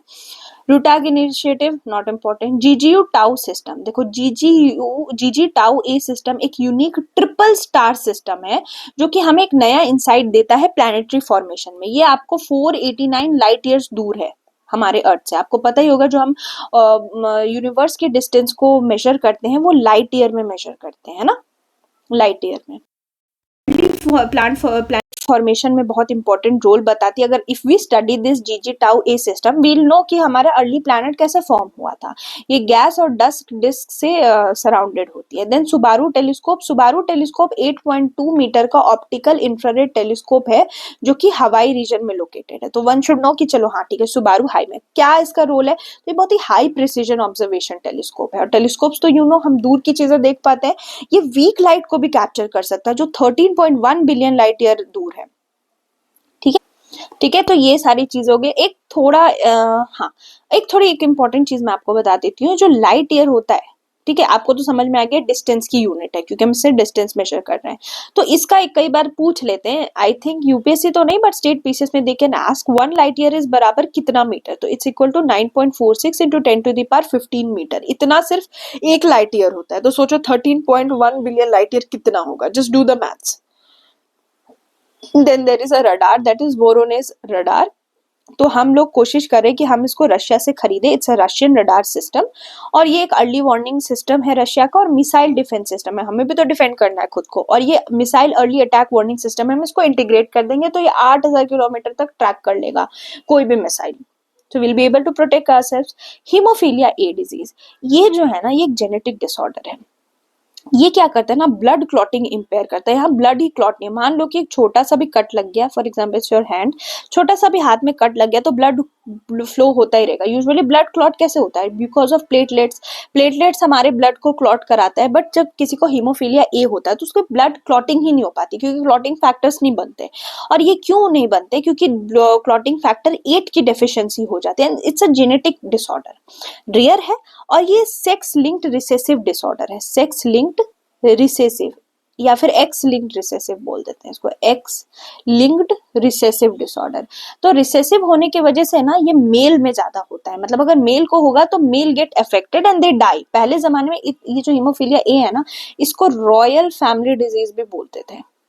जो अभी ब्रिटेन की रॉयल फैमिली है ना, इसमें बहुत सारे मेल मेंबर्स इसी वजह से मर गए थे, because it was genetic disorder. और रॉयल फैमिली में इनब्रीडिंग वाली कॉन्सेप्ट है, that I will not go, it will become controversial, छोड़ो। तो मेल्स जो होते हैं ना मोर कॉमनली अफेक्टेड होते हैं, और फीमेल यहाँ पे कैरियर होती है इस डिजीज में। फीमेल इसको डिजीज को लेकर के आगे बढ़ाती है, और मेल्स जो है उनको हो जाता है। इसमें ब्लीडिंग रुकती नहीं है, और फिर इस वजह से जॉइंट डैमेज हो जाता है एंड पर्सन डाई। क्योंकि ये उस टाइम में होता था जब पुराने ज़र, तो उसमें पता नहीं था कि क्या टेक्निक है इसको ट्रीट करने का। There is no medicine as such, replacement करना पड़ता है। जो क्लॉटिंग फैक्टर की कमी है ना, उस क्लॉटिंग फैक्टर को आपको रिप्लेस करना पड़ेगा आपके ब्लड में। तो it's a rare disease and very scary disease. Then Willow chip, Google का है ये विलो चिप। ये एक कॉम्प्लेक्स प्रॉब्लम को 5 मिनट में सॉल्व कर देगा। इसको गूगल ने ऑफकोर्स डेवलप किया, तो willow chip develop by Google. ये जो है सुपर कंडक्टिंग ट्रांसकॉम क्यूबिट्स है ना, जो कि क्वांटम बिहेवियर शो करते हैं एट लो टेम्परेचर। उसमें जो है इसको देखा गया है, that is this is a type of superconducting transmon qubit. ये जो है 5 मिनट में सोचो कर लेगा कोई भी छोटी सी चीज। तो ऐसे तो नॉर्मल जो 0 और 1 सिस्टम चलता है, बाइनरी सिस्टम, उससे तो करेगा नहीं। ऑफकोर्स इसमें क्वांटम सिस्टम चल रहा होगा, तो ऑफकोर्स ये क्वांटम फिजिक्स को यूज करता है, इसलिए इतनी जल्दी कर पाता है। Okay, next we have India's hyperloop project. आपको पता होगा कि आईआईटी मद्रास जो है हाइपरलूप बनाने की कोशिश करी। Hyperloop is nothing but maglev trains भी बोलते हैं इसको। मैग्नेटिक लेविटेशन यूज करती हैं ये लोग, ठीक है। जब मैं आपको सुपर कंडक्टर्स पढ़ा रही थी, तो सुपर कंडक्टर जब मैंने आपको बताया था, तो मैंने कहा था कि ये कुछ ऐसे डिवाइस होते हैं जो कि क्रिटिकल टेम्परेचर के ऊपर, क्रिटिकल टेम्परेचर के ऊपर नहीं, क्रिटिकल टेम्परेचर पे दे शो सुपर कंडक्टिविटी। ऐसे एलिमेंट्स या फिर ऐसा बोल सकते हैं जो क्रिटिकल टेम्परेचर पे सुपर कंडक्टिविटी शो करते हैं। सुपर कंडक्टिविटी में क्या होता है? They expel all their magnetic fields, magnetic field को एक्सपेल कर देते हैं, and they work as a superconductor. बहुत अच्छे से कंडक्ट करेंगे, तभी तो सुपर कंडक्टर नाम है इसका। तो मैग्नेटिक लेविटेशन में क्या होगा कि एक ट्रेन होगी जो ट्रैक पर नहीं चलेगी, वो मैग्नेटिक लेविटेशन में ऐसा लगेगा इट्स फ्लोटिंग, और जस्ट बिकॉज इट्स फ्लोटिंग इसके पास कोई फ्रिक्शन नहीं आएगी, and it will be very fast. तो इसकी maximum speed 1100 kilometre per hour चल सकती है। और ये कॉन्सेप्ट जो है पॉपुलर इलॉन मस्क ने किया था। ये जो आपके हाइपरलूप होगी ना, that will be a transport system, इतना तो समझ गए। ये प्रेशराइज पॉड में काम करेगी। एक प्रेशर वाला पॉड होगा, उस वो जो है इस तरह से भागेगा, लो प्रेशर ट्यूब्स होंगी इनकी, ठीक है। ये जॉइंट इनिशिएटिव है अपने इंडियन रेलवे, आईआईटी मद्रास और ट्यूटर का। ये ऑर्गेनाइजेशन बहुत इस पे इंपॉर्टेंस प्ले कर रही है। जेनकास्ट मॉडल, ये डीप माइंड का जेनकास्ट मॉडल है जो वेदर 8 मिनट में प्रिडिक्ट कर देगी। एआई मॉडल होगा ऑफ कोर्स। फिर ये आप ये देख सकते हो, ये कौन सा प्लेटफॉर्म है, not that important. Then Dark eagle anti missile system US का है। First of all you should know US का है ये हाइपरसोनिक ग्लाइड वॉरहेड होंगे, जो हमें क्या करेगा ना, ये चाहे कोई बैलिस्टिक मिसाइल हो, चाहे क्रूज मिसाइल हो, चाहे हाइपरसोनिक मिसाइल हो, ये उसको पकड़ के, अगर उसको दिखता है कि कोई मिसाइल फेंक रहा है, भले ही कोई भी कंट्री फेंक रही हो, तो ये उसको पकड़ के इंटरसेप्ट कर सकता है। दैट मीन्स ये उसको वहीं रोक देगा। तो it is also going to defend us. तो dark eagle anti missile system, नाम ही से दिख रहा है anti missile, so it intercepts missile. ये आपको रशिया के S-400 और S-500 डिफेंस सिस्टम से भी अच्छा है, क्योंकि माना जाता है ऐसे रशिया का S-400 बहुत ही टॉप लेवल टियर है, तो यूएस डार्क ईगल उससे भी अच्छा है। देन मैंगनीज, आपको पता होना चाहिए कि इंडिया में 1.7% वर्ल्ड का मैंगनीज रिजर्व है, और उड़ीसा सबसे बड़ा प्रोड्यूसर है। बाकी मैंगनीज के यहाँ से आप जो फीचर्स है वो देख लेना। मेजर प्रोड्यूसर थोड़ा पता होना चाहिए, Australia, south Africa, Brazil. Dharini IIT Madras ने, मोस्टली देखो आईआईटी मद्रास ही इस तरह की चीजें करता है, हाइपर हाइपरलूप हो, चाहे धारिनी हो, Dharini is 3D image of world's most detailed fetal brain atlas. Fetus क्या होता है, तो जो मदर के अंदर बेबी होता है उसको फीटस बोलते हैं, उसके ब्रेन का एटलस बना दिया। एटलस क्या होता है, मैप, जैसे हम लोग एटलस किसको बोलते हैं, जो हमारे मैप्स होते हैं वो एक जगह होते हैं, वैसे ब्रेन का एटलस मतलब सारे कोऑर्डिनेट्स बताएगा ब्रेन का। ये पब्लिकली अवेलेबल होगा, इसमें ह्यूमन फीटल ब्रेन के डेटा सेट्स होंगे, फीटल इमेजिंग होगी, और ये कवर करेगा कि एक मदर के प्रेगनेंसी के 14 से 24 वीक में फीटस का ब्रेन डेवलप कैसे होता है। तो it will be very helpful. और सबसे बड़ी बात है कि यूएस में भी एक एटलस है जिसको एलन ब्रेन एटलस बोलते हैं, उसके 1/10 कॉस्ट में हमने इसको डेवलप किया है। आपको पता ही होगा कि इसरो की भी इसलिए बहुत तारीफ होती है क्योंकि हम बहुत कम पैसे में चंद्रयान 2 को भेजा था हमने, इतने में तो मूवीज बना लेते हैं यूएस में, चंद्रयान 3 सॉरी। तो वैसे ही यहाँ पे आप ये देखो तो आप देखोगे कि हमारा धारिनी जो है यूएस से 1/10 कॉस्ट पे हमने बना लिया है। होमी भाभा चेयर स्कीम, तो ये Homi Bhabha of course retired professionals को रिसर्च करने के लिए पैसे वैसे देंगे। C20 क्रायोजेनिक इंजन, तो क्रायोजेनिक वो इंजन होता है जो लिक्विड ऑक्सीजन और लिक्विड हाइड्रोजन को यूज करता है and it works in cold system, इसीलिए क्रायोजेनिक बोलते हैं। और इसका अपर स्टेज LVM रॉकेट का होगा। ये इंडिया का इंजन पावर चंद्रयान 3 मिशन के लिए था, ठीक है, इसी ने अपने चंद्रयान 3 मिशन को पावर किया था, तो it's important. Then we have एक रिसेंट स्टडी है, उसने HMS फॉर्मेशन दिखाया है इन कोल्ड कंडीशन। HMS क्या है, तो हाइड्रोक्सी मीथेन सल्फोनेट, ये कोल्ड कंडीशंस में फॉर्म हो जाते हैं। दीज आर सेकेंडरी एरोसोल, ठीक है, ये सल्फर डाइऑक्साइड जब रिएक्ट करते हैं ना फॉर्मल्डिहाइड के साथ तब बनते हैं ये। तो ये जो पार्टिकुलेट मैटर है जिससे हम बचना चाहते हैं उसकी एसिडिटी ही बढ़ा रहे हैं, मतलब कि क्या चीज में कंट्रीब्यूट करेगा HMS formation, of course pollution के लेवल बढ़ा देगा, लो टेम्परेचर पे होता है, दिस इज इंपॉर्टेंट। इंडिया का पहला डायबिटीज बायो बैंक हमने चेन्नई में बनाया है, ठीक है। तो ऑफ कोर्स यहाँ पे ब्लड सैंपल्स होंगी, बायोलॉजिकल सैंपल्स होंगी। देन चरक इनिशिएटिव, चरक आपको पता है बहुत फेमस हमारे फिजिशियन थे, तो चरक तो हेल्थ से ही रिलेटेड होगा, इतना तो समझ आ गया। तो ये एक हेल्थ प्रोजेक्ट है जो इकोनॉमिकली वीकर सेक्शंस के लिए लाया गया है। ये एक CSR प्रोजेक्ट है, कॉर्पोरेट सोशल रिस्पॉन्सिबिलिटी का, जिसमें इकोनॉमिकली वीकर सेक्शंस जो कि सिंगरौली और सोनभद्र डिस्ट्रिक्ट के, उनको फ्री ट्रीटमेंट दी जाएगी। किसका कौन कौन सी डिजीजेस कैंसर कवर होंगी इसमें, cancer, TB, HIV, heart disease.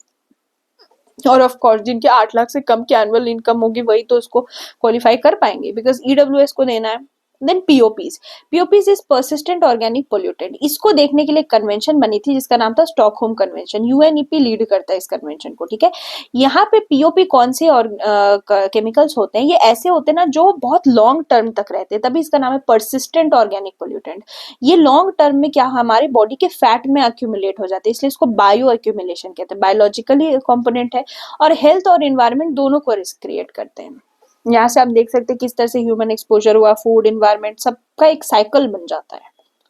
Next dark comet ऐसे कॉमेट है जिनका टेल नहीं दिखता, and we have already discuss difference between comet, asteroid, meteor, meteoroid, please उसको अच्छे से रिवाइज कर लेना। Then we have Varmam therapy, ये पेन रिलीफ के लिए, जैसे आपने एक्यूप्रेशर सुना होगा ना, एक्यूपंक्चर, एक्यूप्रेशर, वैसे ही ये एक्यूप्रेशर टेक्निक है, ठीक है। इसमें क्या होता है, स्पेसिफिक पॉइंट्स पर प्रेशर अप्लाई किया जाता है जिनको वर्मा पॉइंट बोलते हैं, इसलिए वर्मम थेरेपी नाम है। और ये इंडियन हीलिंग सिस्टम है पेन कम करने के लिए।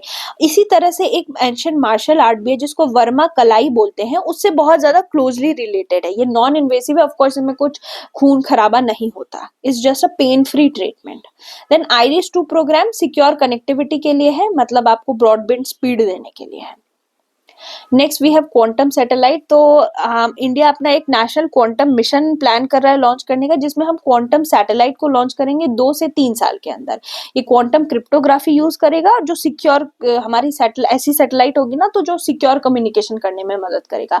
मिकियस एक वर्ल्ड का पहला क्वांटम सैटेलाइट था जो 2016 में चाइना ने लॉन्च किया था, becomes very important for you. और क्वांटम सैटेलाइट हमेशा याद रखना सिक्योर कम्युनिकेशन के लिए काम करेगा। Then hydroxychloroquine, we already know कि जो क्लोरोक्विन है वो मलेरिया जैसी बीमारियों से बचाता है, तो हाइड्रोक्सी क्लोरोक्विन मलेरिया और ऑटो इम्यून डिजीजेस के लिए यूज होता है। देन दिंगा डिजीज एक फिक्शनल डिजीज है, तो बिकम्स इंपॉर्टेंट। तो फिक्शनल है तो इसका वायरस भी हाइपोथेटिकल होगा, तो इसका हाइपोथेटिकल वायरस है, दैट इज डिंगा वायरस। डेंगू से मिलता जुलता है और इंसेफेलाइटिस से मिलता जुलता है। Then we have speed guns. Speed guns को यूज किया जाता है ना so that you can measure the speed using Doppler effect and radio waves. तो डॉपलर इफेक्ट समझो, ठीक है, स्पीड गन से तो समझ आ रहा है स्पीड मेजर करने के लिए।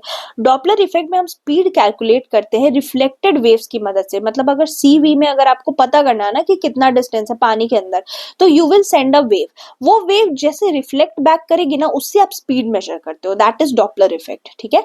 लॉ इन्फोर्समेंट एजेंसी इनको यूज करती है स्पीड गन्स को। Then aerogel. एरोजेल वर्ल्ड का लाइटेस्ट सॉलिड मटेरियल है और ये एक्सट्रीमली लाइट और पोरस होता है।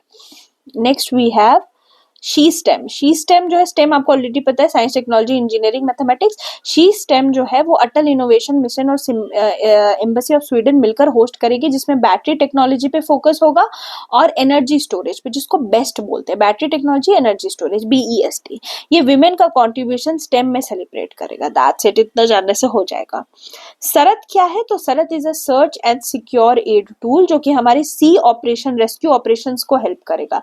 जैसे बहुत सारे ऐसे वेसल्स होते हैं ना जो सी में फंस जाते हैं, वेसल्स मतलब बड़े बड़े शिप मान लो, उसमें इंडिविजुअल्स भी फंस जाते हैं, तो वो डिस्ट्रेस में है तो उनको लोकेट करने में ये सरत बहुत हेल्प करेगा। और इसको डेवलप किया अपनी मिनिस्ट्री ऑफ अर्थ साइंस और इनक्वाइस ने मिलकर, ठीक है। INCOIS is always related to anything that is in sea, okay. तो इनक्वाइस आपने सुना भी होगा, it's Indian National Centre for Ocean Information Services, इसको इनकॉस बोलते हैं। तो जब भी ओशन से रिलेटेड चीज है वो आपका इनकॉइस ही देखेगा। इट्स एन ऑटोनोमस ऑर्गेनाइजेशन, ठीक है, मिनिस्ट्री ऑफ अर्थ साइंसेज के अंदर काम करता है and it's an autonomous organisation, ठीक है। तो थोड़ा इंपॉर्टेंट है, पता होना चाहिए। Then we have national energy conservation award, जिसको NECA बोलता है। ये वाइस प्रेसिडेंट ने रिसेंटली दिया है, ब्यूरो ऑफ एनर्जी एफिशिएंसी के अंदर बना था। गैलियम जर्मेनियम एंटीमनी का एप्लीकेशन क्या है? You can read it by yourself, word by word read करके मुझे कोई फायदा नहीं होगा। हम एलिमिनेट करना चाहते हैं malaria by 2027, zero indigenous malaria चाहते हैं और इसके लिए हमें सर्वेलेंस करना पड़ेगा, ठीक है। Then we have fabrication of lysosome bilayer in presence of iron. तो पहले जानो लाइसोजाइम क्या होती है। Lysozyme is an enzyme and all the enzymes are protein, one should know, ठीक है। So it is definitely a protein जो हमारे बॉडी फ्लूइड्स में पाया जाता है, एंजाइम है, ठीक है। इसमें डाइसल्फाइड बॉन्ड्स होता है, तो हम लोग इसका यूज करेंगे in the presence of iron. होता क्या है ना, ये जो इम्प्लांट बॉडी के अंदर हम लोग डालते हैं, कुछ भी इम्प्लांट हो, ठीक है, ब्रेस्ट इम्प्लांट या कोई भी, तो उसके ऊपर ना लाइसोजाइम के बाइलेयर्स जो है वो डेवलप हो जाते हैं। तो ये थोड़ा सा पता होना चाहिए, ठीक है। इम्प्लांट कुड बी एनीथिंग ना, तो उसके ऊपर ये लेयर दिख रहा है साइंटिस्ट को, तो उनको आज समझ में आएगा, हाँ चलो ठीक है। अब ये इम्प्लांट जो है वो शायद, इससे क्या पता चल रहा है, इससे ये पता चल रहा है कि जो ये इम्प्लांट्स है ना वो स्टेबलाइज्ड हो रहे हैं नॉन वेलेंट डाइवेलेंट आयंस के साथ, ठीक है। और ये मिमिक कर रहे हैं बायोलॉजिकल प्रोसेसेस ऑन इम्प्लांट, जैसे इम्प्लांट काम करता है उसको मिमिक करने लगे हैं, तो इट्स अ न्यू थिंग, ठीक है। तो लाइसोजाइम थोड़ा सा आपको पता होना चाहिए। प्रिजर्वेटिव वगैरह में हम लोग यूज करते हैं लाइसोजाइम को, और इन्फेक्शियस डिजीज से भी ट्रीट करने में मदद होती है लाइसोजाइम से। Next we have antimatter. तो एक स्टडी हुई एंटी मैटर पे, जिससे एक कॉस्मिक मिस्ट्री कि कैसे मैटर डोमिनेट करता है यूनिवर्स को, उसको समझने में हेल्प मिलेगी। एंटी मैटर ऐसा मैटर होता है जिसमें एंटी पार्टिकल्स होते हैं। एंटी पार्टिकल्स का मतलब ऐसे पार्टिकल जिनमें सेम मास होता है पर ऑपोजिट चार्ज होता है। मास तो सेम होगा, दो पार्टिकल मान लो ए है, बट उसका जो चार्ज है अगर ये प्लस है तो ये माइनस हो जाएगा। इसकी डिस्कवरी को थियोराइज किया था पॉल डिरेक ने 1928 में। सोचो, इसकी कैरेक्टरिस्टिक्स पता होने चाहिए। एंटी मैटर के ऑपोजिट होता है, ये तो समझ में आ गया। मास बिल्कुल सेम होता है मैटर के, और ये बिहेव करता है as an annihilates upon contact with matter. जैसे मैटर के कांटेक्ट में एंटी मैटर आएगा, एनिहिलेट हो जाएगा, मतलब डिस्ट्रॉय हो जाएगा, ओके। देन वी हैव अब आपको पता ही होगा गगनयान के बारे में हमने अच्छे से डिस्कस किया था कि हम लोग किसके थ्रू जाएंगे। तो LVM के थ्रू हम लोग डिजाइन कर रहे हैं कि गगनयान को स्पेस में भेजने के लिए। Then we have Starlink satellite. Starlink satellite ना SpaceX का है। ये high speed low latency internet provide करता है ग्लोबली। अभी ये सैटेलाइट मणिपुर के पास मिला तो लोगों को डर लग गया कि कहीं मिसयूज तो नहीं हो रहा है हमारा। नेक्स्ट स्पेडेक्स, ये इंडिया का स्पेडेक्स मिशन है जो कि डॉकिंग, इस पे हमने बात की थी, आई विविडली रिमेम्बर, तो will not do it again. African swine fever पे भी हमने बात करी हुई है। एक चीज इंपॉर्टेंट है अफ्रीकन स्वाइन फीवर की, जब आप रीड करोगे तो देखना कि ये ह्यूमंस को अफेक्ट नहीं करती। Okay, next we have never events, बहुत इंपॉर्टेंट। नेवर इवेंट्स ऐसी इवेंट्स होते हैं ना जो इंसिडेंट्स हाईलाइट करती है हेल्थ केयर में। मतलब कई बार क्या होता है ना कि कोई इंसान गया कुछ करवाने के लिए, प्रिवेंटेबल इंसिडेंट्स होते हैं। अगर हेल्थ केयर पे ध्यान दिया जाए तो प्रिवेंट हो सकती हैं। जैसे क्या, गलती से किसी को सिरिंज में कोई किसी इंसान को HIV था, उसकी सिरिंज किसी और को दे दी, तो इट्स अ नेवर इवेंट। आपने रॉन्ग सर्जरी कर दी, आपने ढंग से मेडिसिन नहीं दिया, आपने डिवाइस ढंग से नहीं लगाया, आपने इन्वायरमेंट नहीं देखा आसपास का, तो ये क्या है, आपने सेफ्टी प्रोटोकॉल्स फॉलो नहीं करे। तो इस वजह से ये प्रिवेंटेबल चीजें हो गई, सीरियस बट प्रिवेंटेबल, तो उसी को नेवर इवेंट्स बोलते हैं। टर्म थोड़ा सा पता होना चाहिए। देन दिस इज MDASLD, ठीक है, इसको बोलते हैं metabolic dysfunction associated steatotic liver disease. ये एक डिजीज है ना जो बहुत ज्यादा मोटे हो जाते हैं लोग, जिनमें बहुत ज्यादा फैट बिल्डअप हो जाता है उनके लिवर में, तो उनको ये डिजीज हो जाती है, जिससे इस फैट की वजह से लिवर सिरोसिस का खतरा होता है। लिवर फाइब्रोसिस या सिरोसिस, ठीक है, इसमें क्या होता है ना, टिश्यू की डेथ होने लगती है, ठीक है, डैमेज होती है टिश्यू, ठीक है, और स्कारिंग हो जाती है, घाव मान सकते हो, वैसा हो जाता है, इसको लिवर फाइब्रोसिस बोलते हैं। तो ये सारे कॉजेज है, सिम्टम्स ये हैं। देन नोरोवायरस, नोरोवायरस पे भी हमने बात करी थी, यूएस में हो रहा है ये, वॉमिटिंग डायरिया वगैरह से एसोसिएटेड है। देन हमने बात की थी कि इंडिया ने अप्रूव किया पहला complement therapy for rare disease, 1/1000 जिनको होता है वो होता है। ये कुछ एग्जाम्पल्स है। प्रोबा 3 पर भी हमने बात करी थी, एक्सोम मिशन। नोटिफाई हमने बात की थी कि स्नेक बाइट को नोटिफाइबल डिजीज कहते हैं। नोटिफाइबल डिजीज होता क्या है, ऐसी डिजीज जो आपको अथॉरिटी को रिपोर्ट करनी ही पड़ेगी, इट्स रिक्वायर्ड बाय लॉ। अगर हुआ है तो बताना पड़ेगा लॉ को कि ये हुआ है। एड्स, हेपेटाइटिस, डेंगू, ये सारे क्या है, these are notifiable disease. Then extra chromosomal DNA, ये एक ऐसे डीएनए होते हैं ना जो स्मॉल होते हैं, सर्कुलर डीएनए फ्रैगमेंट्स होते हैं जो ऑफन सेपरेट होते हैं by due to DNA damage. अगर डीएनए में डैमेज हो गया तो वहां से वो निकल जाएगा, एक्स्ट्रा है, नाम ही एक्स्ट्रा, और फिर ये सेपरेट होकर अलग रहेगा, इसको एक्स्ट्रा क्रोमोसोमल डीएनए कहते हैं। ये क्या देखा गया ना, जिनको कैंसर होता है उनको 90% ट्यूमर्स में आपको एक्स्ट्रा क्रोमोसोमल डीएनए मिलेगा, जिससे आप कैंसर का प्रोग्रेशन स्टडी कर सकते हो, ड्रग का रेजिस्टेंस भी स्टडी कर सकते हो, ठीक है। तो इनके पास बहुत सारे ऑन्कोजीन्स होते हैं और यही ऑन्कोजीन्स बाद में जो है कैंसर करते हैं, इसीलिए इंपॉर्टेंट है। Next we have diamond battery. India के साइंटिस्ट ने वर्ल्ड का पहला कार्बन 14 डायमंड बैटरी बनाया है। कार्बन 14 डायमंड बैटरी से फायदा क्या होगा, इसका हाइफ लाइफ बहुत ज्यादा है, 5700 ईयर। तो इससे इलेक्ट्रिसिटी बनाया जा सकता है, रेडियो एक्टिव डीके होता रहेगा, इलेक्ट्रिसिटी बनती रहेगी, तो लॉन्ग टर्म के लिए यूज होगा।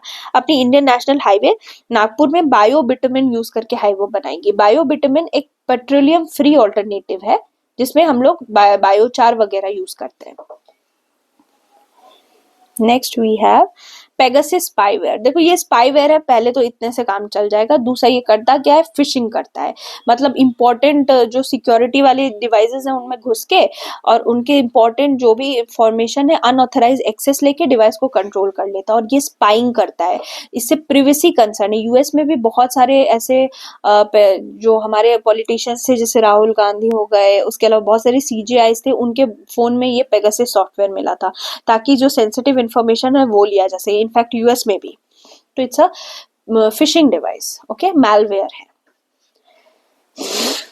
हमने नासा के पार्कर सोलर प्रोब के बारे में भी बात किया था। यहाँ एक इंपॉर्टेंट इन्फॉर्मेशन मुझे दिखी जो उस टाइम बात नहीं करी थी, वो ये था कि ये पहला मिशन है जिसको किसी लिविंग रिसर्चर के नाम पे रखा गया। He still living, Eugene Parker, तो it's a very big thing for him. और ये जो हमने डार्क मैटर, डार्क एनर्जी एकदम डिटेल में की थी, ये मैंने आपको फिगर भी बना के समझाया था। Again it has been repeated.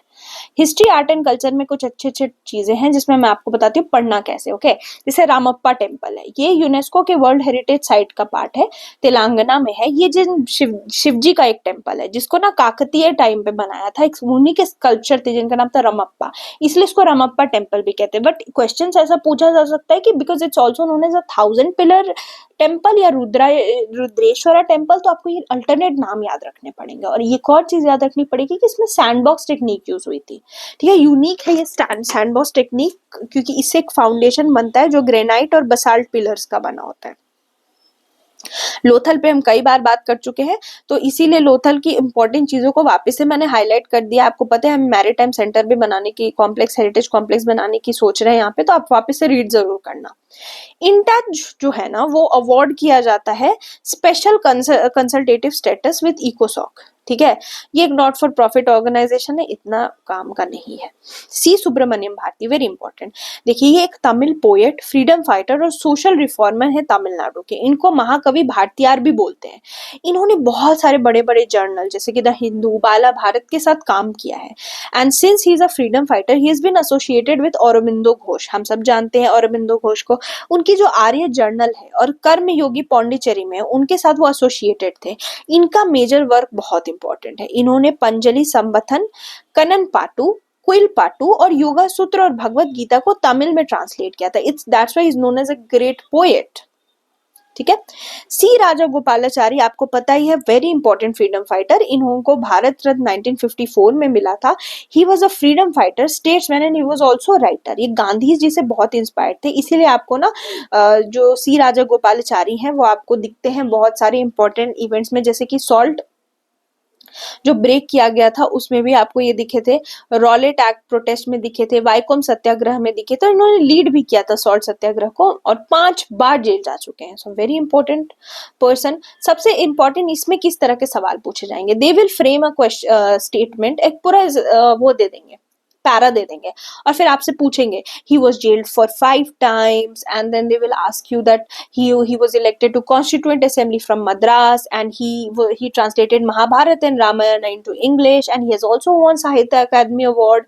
So the most important contribution that he has founded Swatantrata Party and he advocated for free market principle. Identify the person talking, we are identify the person in the above paragraph. तो आपको अभी समझ आ गया कि ठीक है, स्वतंत्रता party भी याद है तो काम चल जाएगा, महाभारत रामायण को ट्रांसलेट कराए उससे भी काम चल जाएगा, कॉन्स्टिट्यूएंट असेंबली में मद्रास से इलेक्ट हुए थे उससे भी काम चल जाएगा। एटलीस्ट एक तो याद करो। That is what my point is. Then अभतेश्वरार टेम्पल, ये टेम्पल जो है इसको एशिया पैसिफिक अवार्ड मिला है for cultural heritage conservation by UNESCO. ये तमिलनाडु में है। इसको 2 चोला रूलर्स जिनका नाम विक्रम चोला और कोलुतुंगा चोला है उन्होंने बनाया है। 13,000 साल पुराना टेम्पल है और इसके आसपास की चीजें हैं वो थोड़ा आप लोग खुद से रीड कर लेना। देन दुर्गादी फोर्ट, दुर्गादी फोर्ट क्योंकि छत्रपति शिवाजी महाराज बहुत इंपॉर्टेंट पर्सनालिटी है तो उन्होंने बनवाया था ये फोर्ट, जब उन्होंने इनिशिएट किया था मराठा नेवी को। आपको पता होना चाहिए कि Maratha navy was one of the finest navy in the entire India, okay. तो मराठा नेवी आज भी हम बहुत कुछ उनसे लेते हैं, सीखते हैं। तो मराठा नेवी के इनिशिएशन के टाइम पे था। इसको बाद में दुर्गादी किला नाम दे दिया गया और ये कल्याण में लोकेटेड है जो कि महाराष्ट्र में है और उल्हास नदी के बैंक पे है। और बाद में ब्रिटिशर्स इसका कंट्रोल ले लेते हैं। और कल्याण के बारे में यू शुड नो कि कल्याण सातवाहन एरा के टाइम से बहुत इंपॉर्टेंट हार्बर रह चुका है, ठीक है। नेक्स्ट वी हैव रण उत्सव, तो रण ऑफ कच्छ में ही होगा तो पता ही है गुजरात के टूरिज्म को बढ़ाने के लिए। त्रिशूर पूरम के बारे में मैं वापस नहीं बात करूंगी because we have talked about संगथनथमपुरम, डिटेल में बात किया था। इनको राजा राम वर्मा बोलते हैं, ये कोच्चिन के महाराज थे। इन्होंने टाइम पर ही ना इन्होंने इनिशिएट कराया था ये त्रिशूर पूरम फेस्टिवल जिसको मदर ऑफ ऑल पूरम्स बोलते हैं, ठीक है। ये हिंदू फेस्टिवल है, केरला में होता है और मलयालम मंथ में होता है। नेक्स्ट वी हैव वीर बाल दिवस। ये जो है वो गुरु गोविंद सिंह के 2 बेटे थे, एक का नाम था फतेह सिंह, दूसरा जोरावर सिंह। इन लोगों ने बहुत कम उम्र में शहादत प्राप्त कर ली थी जब वो लड़ रहे थे अगेंस्ट मुगल्स और इसी वजह से 26 दिसंबर को उनके सुप्रीम मार्टरडम को मार्क करने के लिए वी सेलिब्रेट वीर बाल दिवस। और इसके दिन बहुत सारे लोगों को अवार्ड्स भी दिए जाते हैं जो बच्चे होते हैं, वीर होते हैं ना जो बाल, उनको। एंड देन महाकुंभ, आपको पता है Mahakumbh is very important this year. तो we have already discussed about Mahakumbh but some extra things are here कि महाकुंभ का कल्चर ये है कि वत्स किंगडम जो 600 बीसी में था उन्होंने रीनेम उनके टाइम से ये रूटेड है महाकुंभ और इसको बाद में अकबर ने महाकुंभ को इलाहाबाद नाम से रीनेम कर दिया था और ये बाद में पिलग्रिमेज हब बनता है। यहाँ आसपास आपको त्रिवेणी संगम दिखता है जहाँ लोग नहाते हैं, श्री लेटे हुए हनुमान जी की टेम्पल है, अक्षवत ट्री है, इलाहाबाद यूनिवर्सिटी और बहुत अच्छी पब्लिक लाइब्रेरी भी है। अजमेर शरीफ दरगाह ख्वाजा मोइनुद्दीन चिश्ती को डेडिकेटेड है। इनका ये लोकेशन कहाँ पे? अजमेर ऑफ कोर्स राजस्थान में। इसको बनवाया था खलजी रूलर्स ने जो मालवा के थे, ठीक है। और यहाँ आपको बहुत सुंदर सुंदर फीचर्स देखने को मिलते हैं। और चिश्तिया सूफी ऑर्डर को बहुत ज्यादा के फाउंडर है मोइनुद्दीन चिश्ती, ठीक है। तो सूफी के अलग अलग ऑर्डर्स थे ना, सुहरावादी, चिश्ती, सुहरावादी और भी एक आध और थे, तो उन्हीं में से एक फाउंडर्स चिश्तिया के हैं। देन उस्ताद जाकिर हुसैन, आप सबको पता है, तबला मास्ट्रो है, हम सब उनको जानते हैं। अभी रिसेंटली उनकी सैन फ्रांसिस्को में डेथ हो गई due to idiopathic pulmonary fibrosis, that is इनके लंग्स में फाइब्रोसिस हो गया था। इनको 5 ग्रैमी अवार्ड, पद्मश्री, पद्म भूषण, पद्म विभूषण भी मिला हुआ है। और तबला को पूरे वर्ल्ड में इन्होंने पॉपुलराइज किया था, ठीक है। So, Grammy is a very prestigious award for music जो कि यूएस में दिया जाता है। सोचो अपने इंडियन को 5 टाइम्स ग्रैमी मिला है। Then we have Sanskrit inscription. तो अभी ना आर्कियोलॉजिकल सर्वे ऑफ इंडिया ने गिलगित बल्तिस्तान जो कि पाकिस्तान ऑक्यूपाइड कश्मीर है, वहां पे संस्कृत इंस्क्रिप्शन ढूंढे हैं। और उन इंस्क्रिप्शन के ऊपर पुष्प सिंगा लिखा हुआ है जो कि शैविज्म से रिलेटेड है। पेशावर की जो इंस्क्रिप्शन है वहां आपको बुद्धिस्ट चैंट्स मिल रही है। तो सोचो पाकिस्तान में सब मिल रहा है, ऑफकोर्स वहां पे कुछ कनेक्शन होगा। वेव समिट जो है वो गोवा में हुआ है, it's related to audio visual gaming वगैरह। कुमरार की साइड जो है वो मौर्यन हिस्ट्री से रिलेटेड है। यहाँ पे आपको अशोका के बहुत फेमस 80 पिलर्ड हॉल दिखते हैं और माना जाता है इस 80 पिलर्ड हॉल में ही जो है वो 3rd बुद्धिस्ट काउंसिल अशोका ने करवाई थी। और ये कुमरार पटना में दिखता है। इसकी हिस्ट्री, इसको एक्सकवेट जो है डीबी स्पूनर ने किया था 1912 में। बहुत सुंदर सुंदर सैंडस्टोन के पिलर्स मिले हैं। 80 पिलर्ड हॉल तो बहुत ही मजेस्टिक था, ठीक है। देन न्यूलिथिक साइट्स, तो एक न्यूलिथिक साइट संगनकल्लू बलारी कर्नाटका में। तो न्यूलिथिक साइट्स तो आप पढ़ते ही होंगे हिस्ट्री में, नो डाउट। तो यहाँ पे आपको ये एनसीईआरटी में सारे नाम दिख जाएंगे। You should be able to match the following कि पय्यमपल्ली तमिलनाडु में, चिरांद बिहार में, ये मैच द फॉलोइंग में ही आएगा और कुछ नहीं पूछा जाएगा आपसे। अकबर के बारे में हम सब हिस्ट्री में पढ़ते हैं, I am not going to talk about it again because वही चीज है। आप लोग ये देखो, कम्युनिस्ट पार्टी ऑफ इंडिया। तो अभी 100वां फाउंडेशन डे है कम्युनिस्ट पार्टी ऑफ इंडिया। सबसे बड़ी चीज जानो, कम्युनिस्ट पार्टी ऑफ इंडिया का फॉर्मेशन 1920 में आउटसाइड इंडिया में हुआ था। एम.एन. रॉय ने इसको इनिशिएट किया था, मोहम्मद अली ने ताशकंद में किया था। कहाँ पे? तो एम.एन. रॉय और मोहम्मद अली का नाम याद रखोगे।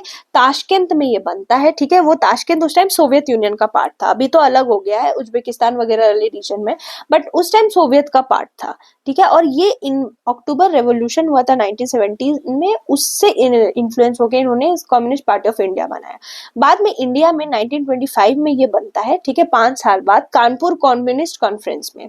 और कुछ इंपॉर्टेंट लीडर्स के नाम आपको पता होने चाहिए, जैसे घाटे, बागेरहट्टा, ये लोग। और भी प्रोमिनेंट लीडर जो कम्युनिस्ट पार्टी से रिलेटेड थे वो थे एम.एन. रॉय, तो सब जानते हैं, पीसी जोशी, ईएमएस नंबूद्रिपाद और ए.के. गोपालन, ठीक है। कम्युनिस्ट होते कौन है? जो मार्क्सिस्ट लेनिनिस्ट के आइडियाज को फॉलो करते हैं, सोशलिस्ट स्टेट की बात करते हैं, ठीक है। 1924 बेलगाम सेशन, हम सबको पता है, इज द ओनली सेशन जिसमें गांधी जी ने प्रिसाइड किया था। Then we have Akal Takht. Akal Takht जो होता है ना, वो सुप्रीम स्पिरिचुअल अथॉरिटी होती है सिख कम्युनिटी की। आपको ये अकाल तख्त गोल्डन टेम्पल में दिखेगा और हरमिंदर साहिब कॉम्प्लेक्स को फेस करता हुआ दिखेगा। विजय दिवस जो है उसकी हमने 53rd एनिवर्सरी मनाई है। विजय दिवस किसके विक्ट्री को सेलिब्रेट करता है? जो हमने बांग्लादेश लिबरेशन वॉर जीता था, हमने बांग्लादेश को पाकिस्तान से लिबरेट कराया था।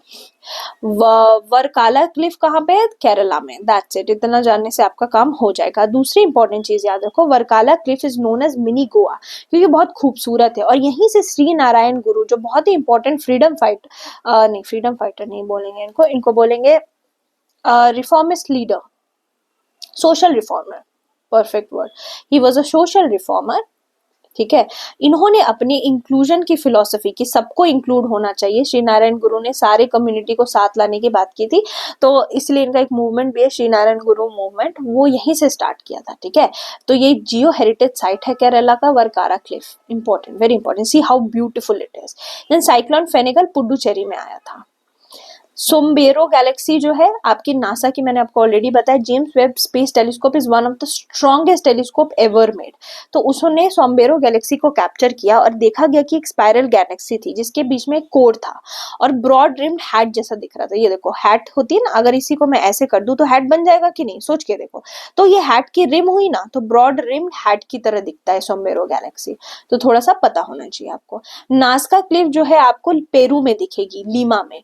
नास्का लाइंस जो है ना, बेसिकली एक लाइंस है जो कि पेरू में बोला जाता है कि नास्का कम्युनिटी रहती थी, ठीक है, नास्का कम्युनिटी। तो ये कम्युनिटी ने क्या किया, पेरू के लीमा में इस तरह के एनिमल जैसे दिखने वाले लाइंस बनाए। इस लाइन को आज तक आर्कियोलॉजिस्ट ने के लिए पजल ही है कि इतने बड़े बड़े लाइंस इन्होंने बनाए कैसे या बनाए क्यों। इसमें ना आपको अलग अलग फिगर्स दिखेंगे, सिर्फ ये एनिमल ही नहीं, प्लांट, जेनर, जियोमेट्रिक, अलग अलग मोटिव्स हैं यहाँ पे।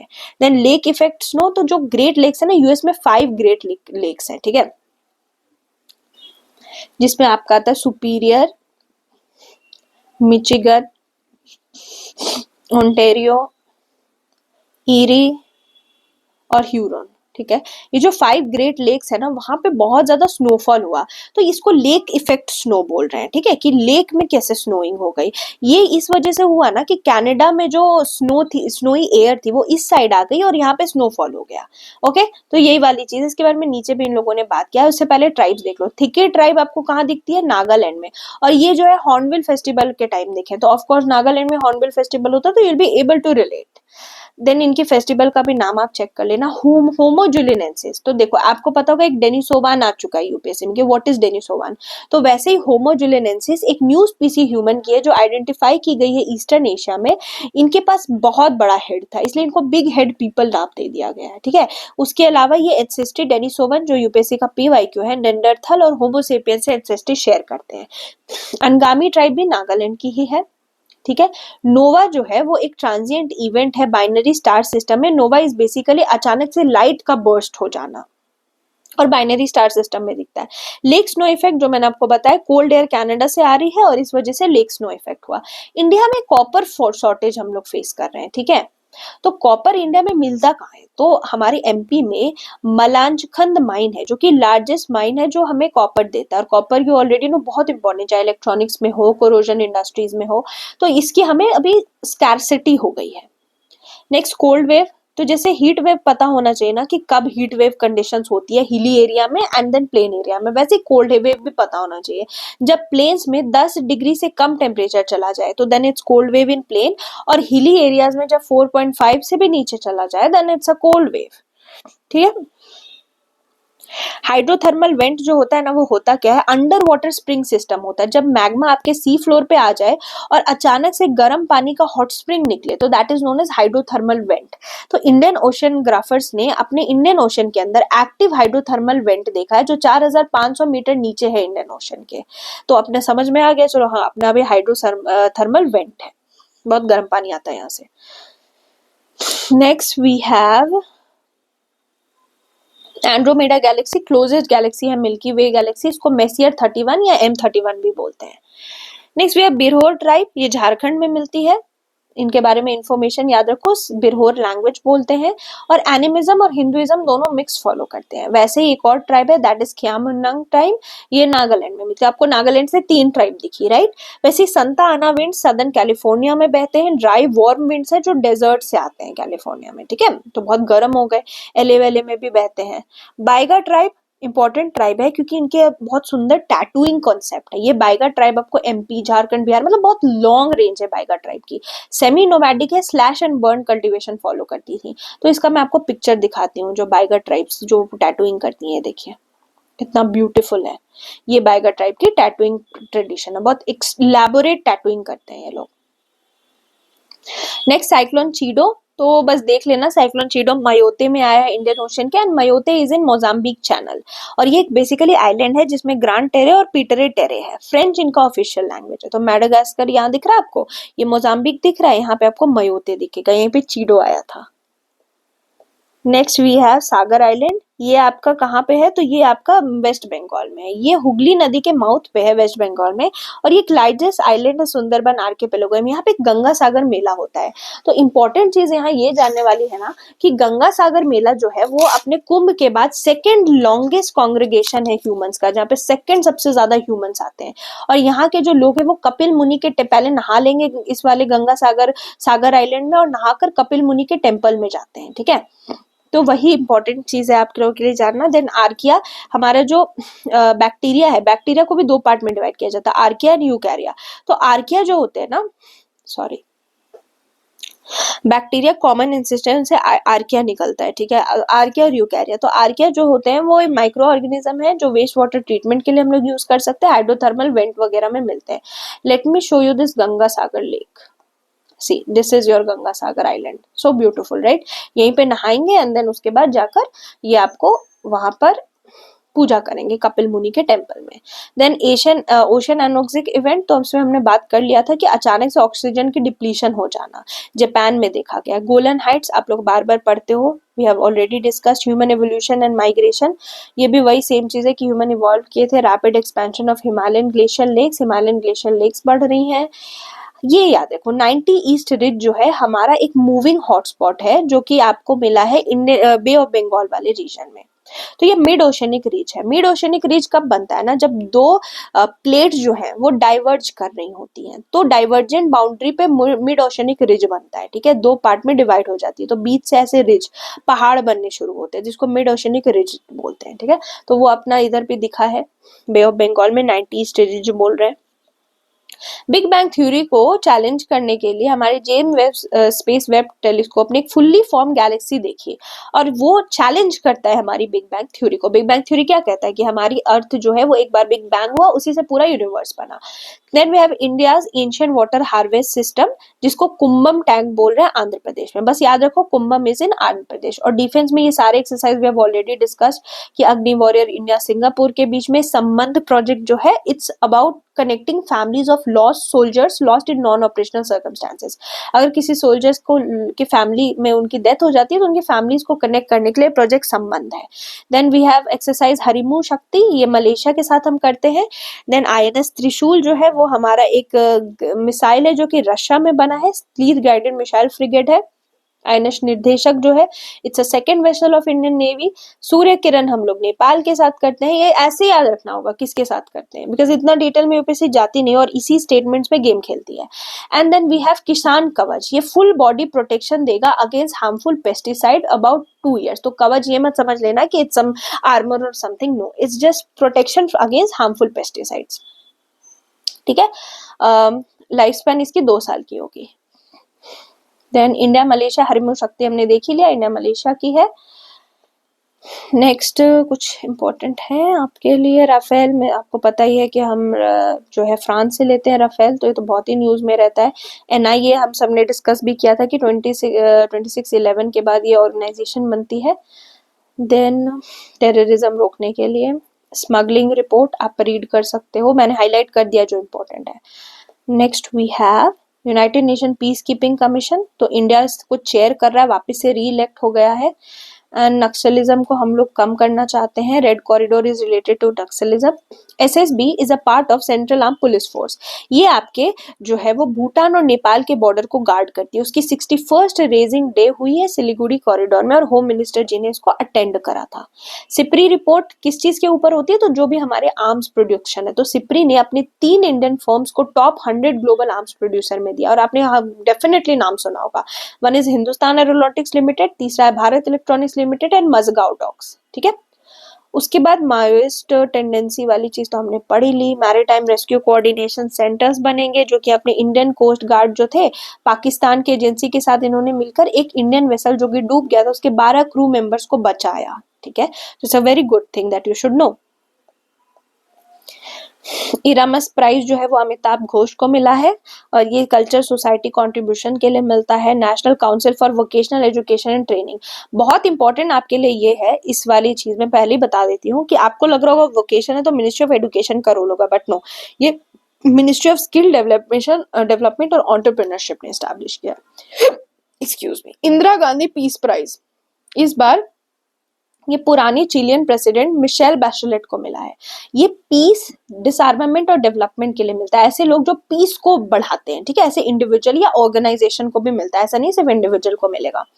तो देखो ये PYQ दिखाती हूँ कि इस पर क्वेश्चन आया हुआ है। इट्स अ 2015 PYQ जिसमें पूछ दिया था डायरेक्टली कि Indira Gandhi Peace Prize for Disarmament किसको मिला। तो UPSC might repeat this kind of questions, factual पूछ सकता है, but we are here to help you out, ठीक है। वैसे डिजिटल कंटेंट क्रिएटर, इस पे हमने बात करी थी कि जो ऑस्ट्रेलिया है वो बच्चों के लिए लाना चाहता है। Then we have South Korea, super age society बन गई। सुपर एज ऐसी सोसाइटी होती है जिसमें 65 के ऊपर 20% पॉपुलेशन चले जाए तो उसको हम लोग सुपर एज्ड बोलते हैं। Domestic migration report, not that important, is these are just reports. No detention policy, Ministry of Education ने scrap कर दिया no detention policy for class 5 and 8 under right to education amendment rule 2024। पहले क्या था ना, जो स्टूडेंट फेल कर जाते थे उनको री एग्जाम करने का चांस नहीं मिलता था, बट अब जो है कोई भी स्टूडेंट एक्सपेल नहीं होगा until they complete elementary education। तो this is what it is, and World Food Program always looks after global hunger situations। So these were your entire December current affair. Do practice your MCQs, and then I'm giving you a day so that you revise and you practice the MCQs. Try to consolidate जो भी पढ़ा है हमने, and then we'll very quickly finish the entire current affair course and you will get ample time to revise, ठीक है। तो अपने static भी करते रहो इतने टाइम में, और जैसे ये कंप्लीट होता है फटाफट ये लेक्चर्स एक बार फुल स्पीड में लगा लेना, या फिर अभी लेक्चर्स लगाने से बेटर होगा कि सारे PDFs निकाल लेना। PDFs निकाल कर क्या करना, उन सबको जो भी पूरे एनोटेटेड PDFs आते हैं उनको निकाल कर, and then what you can do is that you can quickly revise, ठीक है। क्विकली एकदम से देखो, अभी ज्यादा लग रहा होगा बट जब रिवाइज करोगे तो you will feel it's very less. So I will meet you in the next session. Thank you.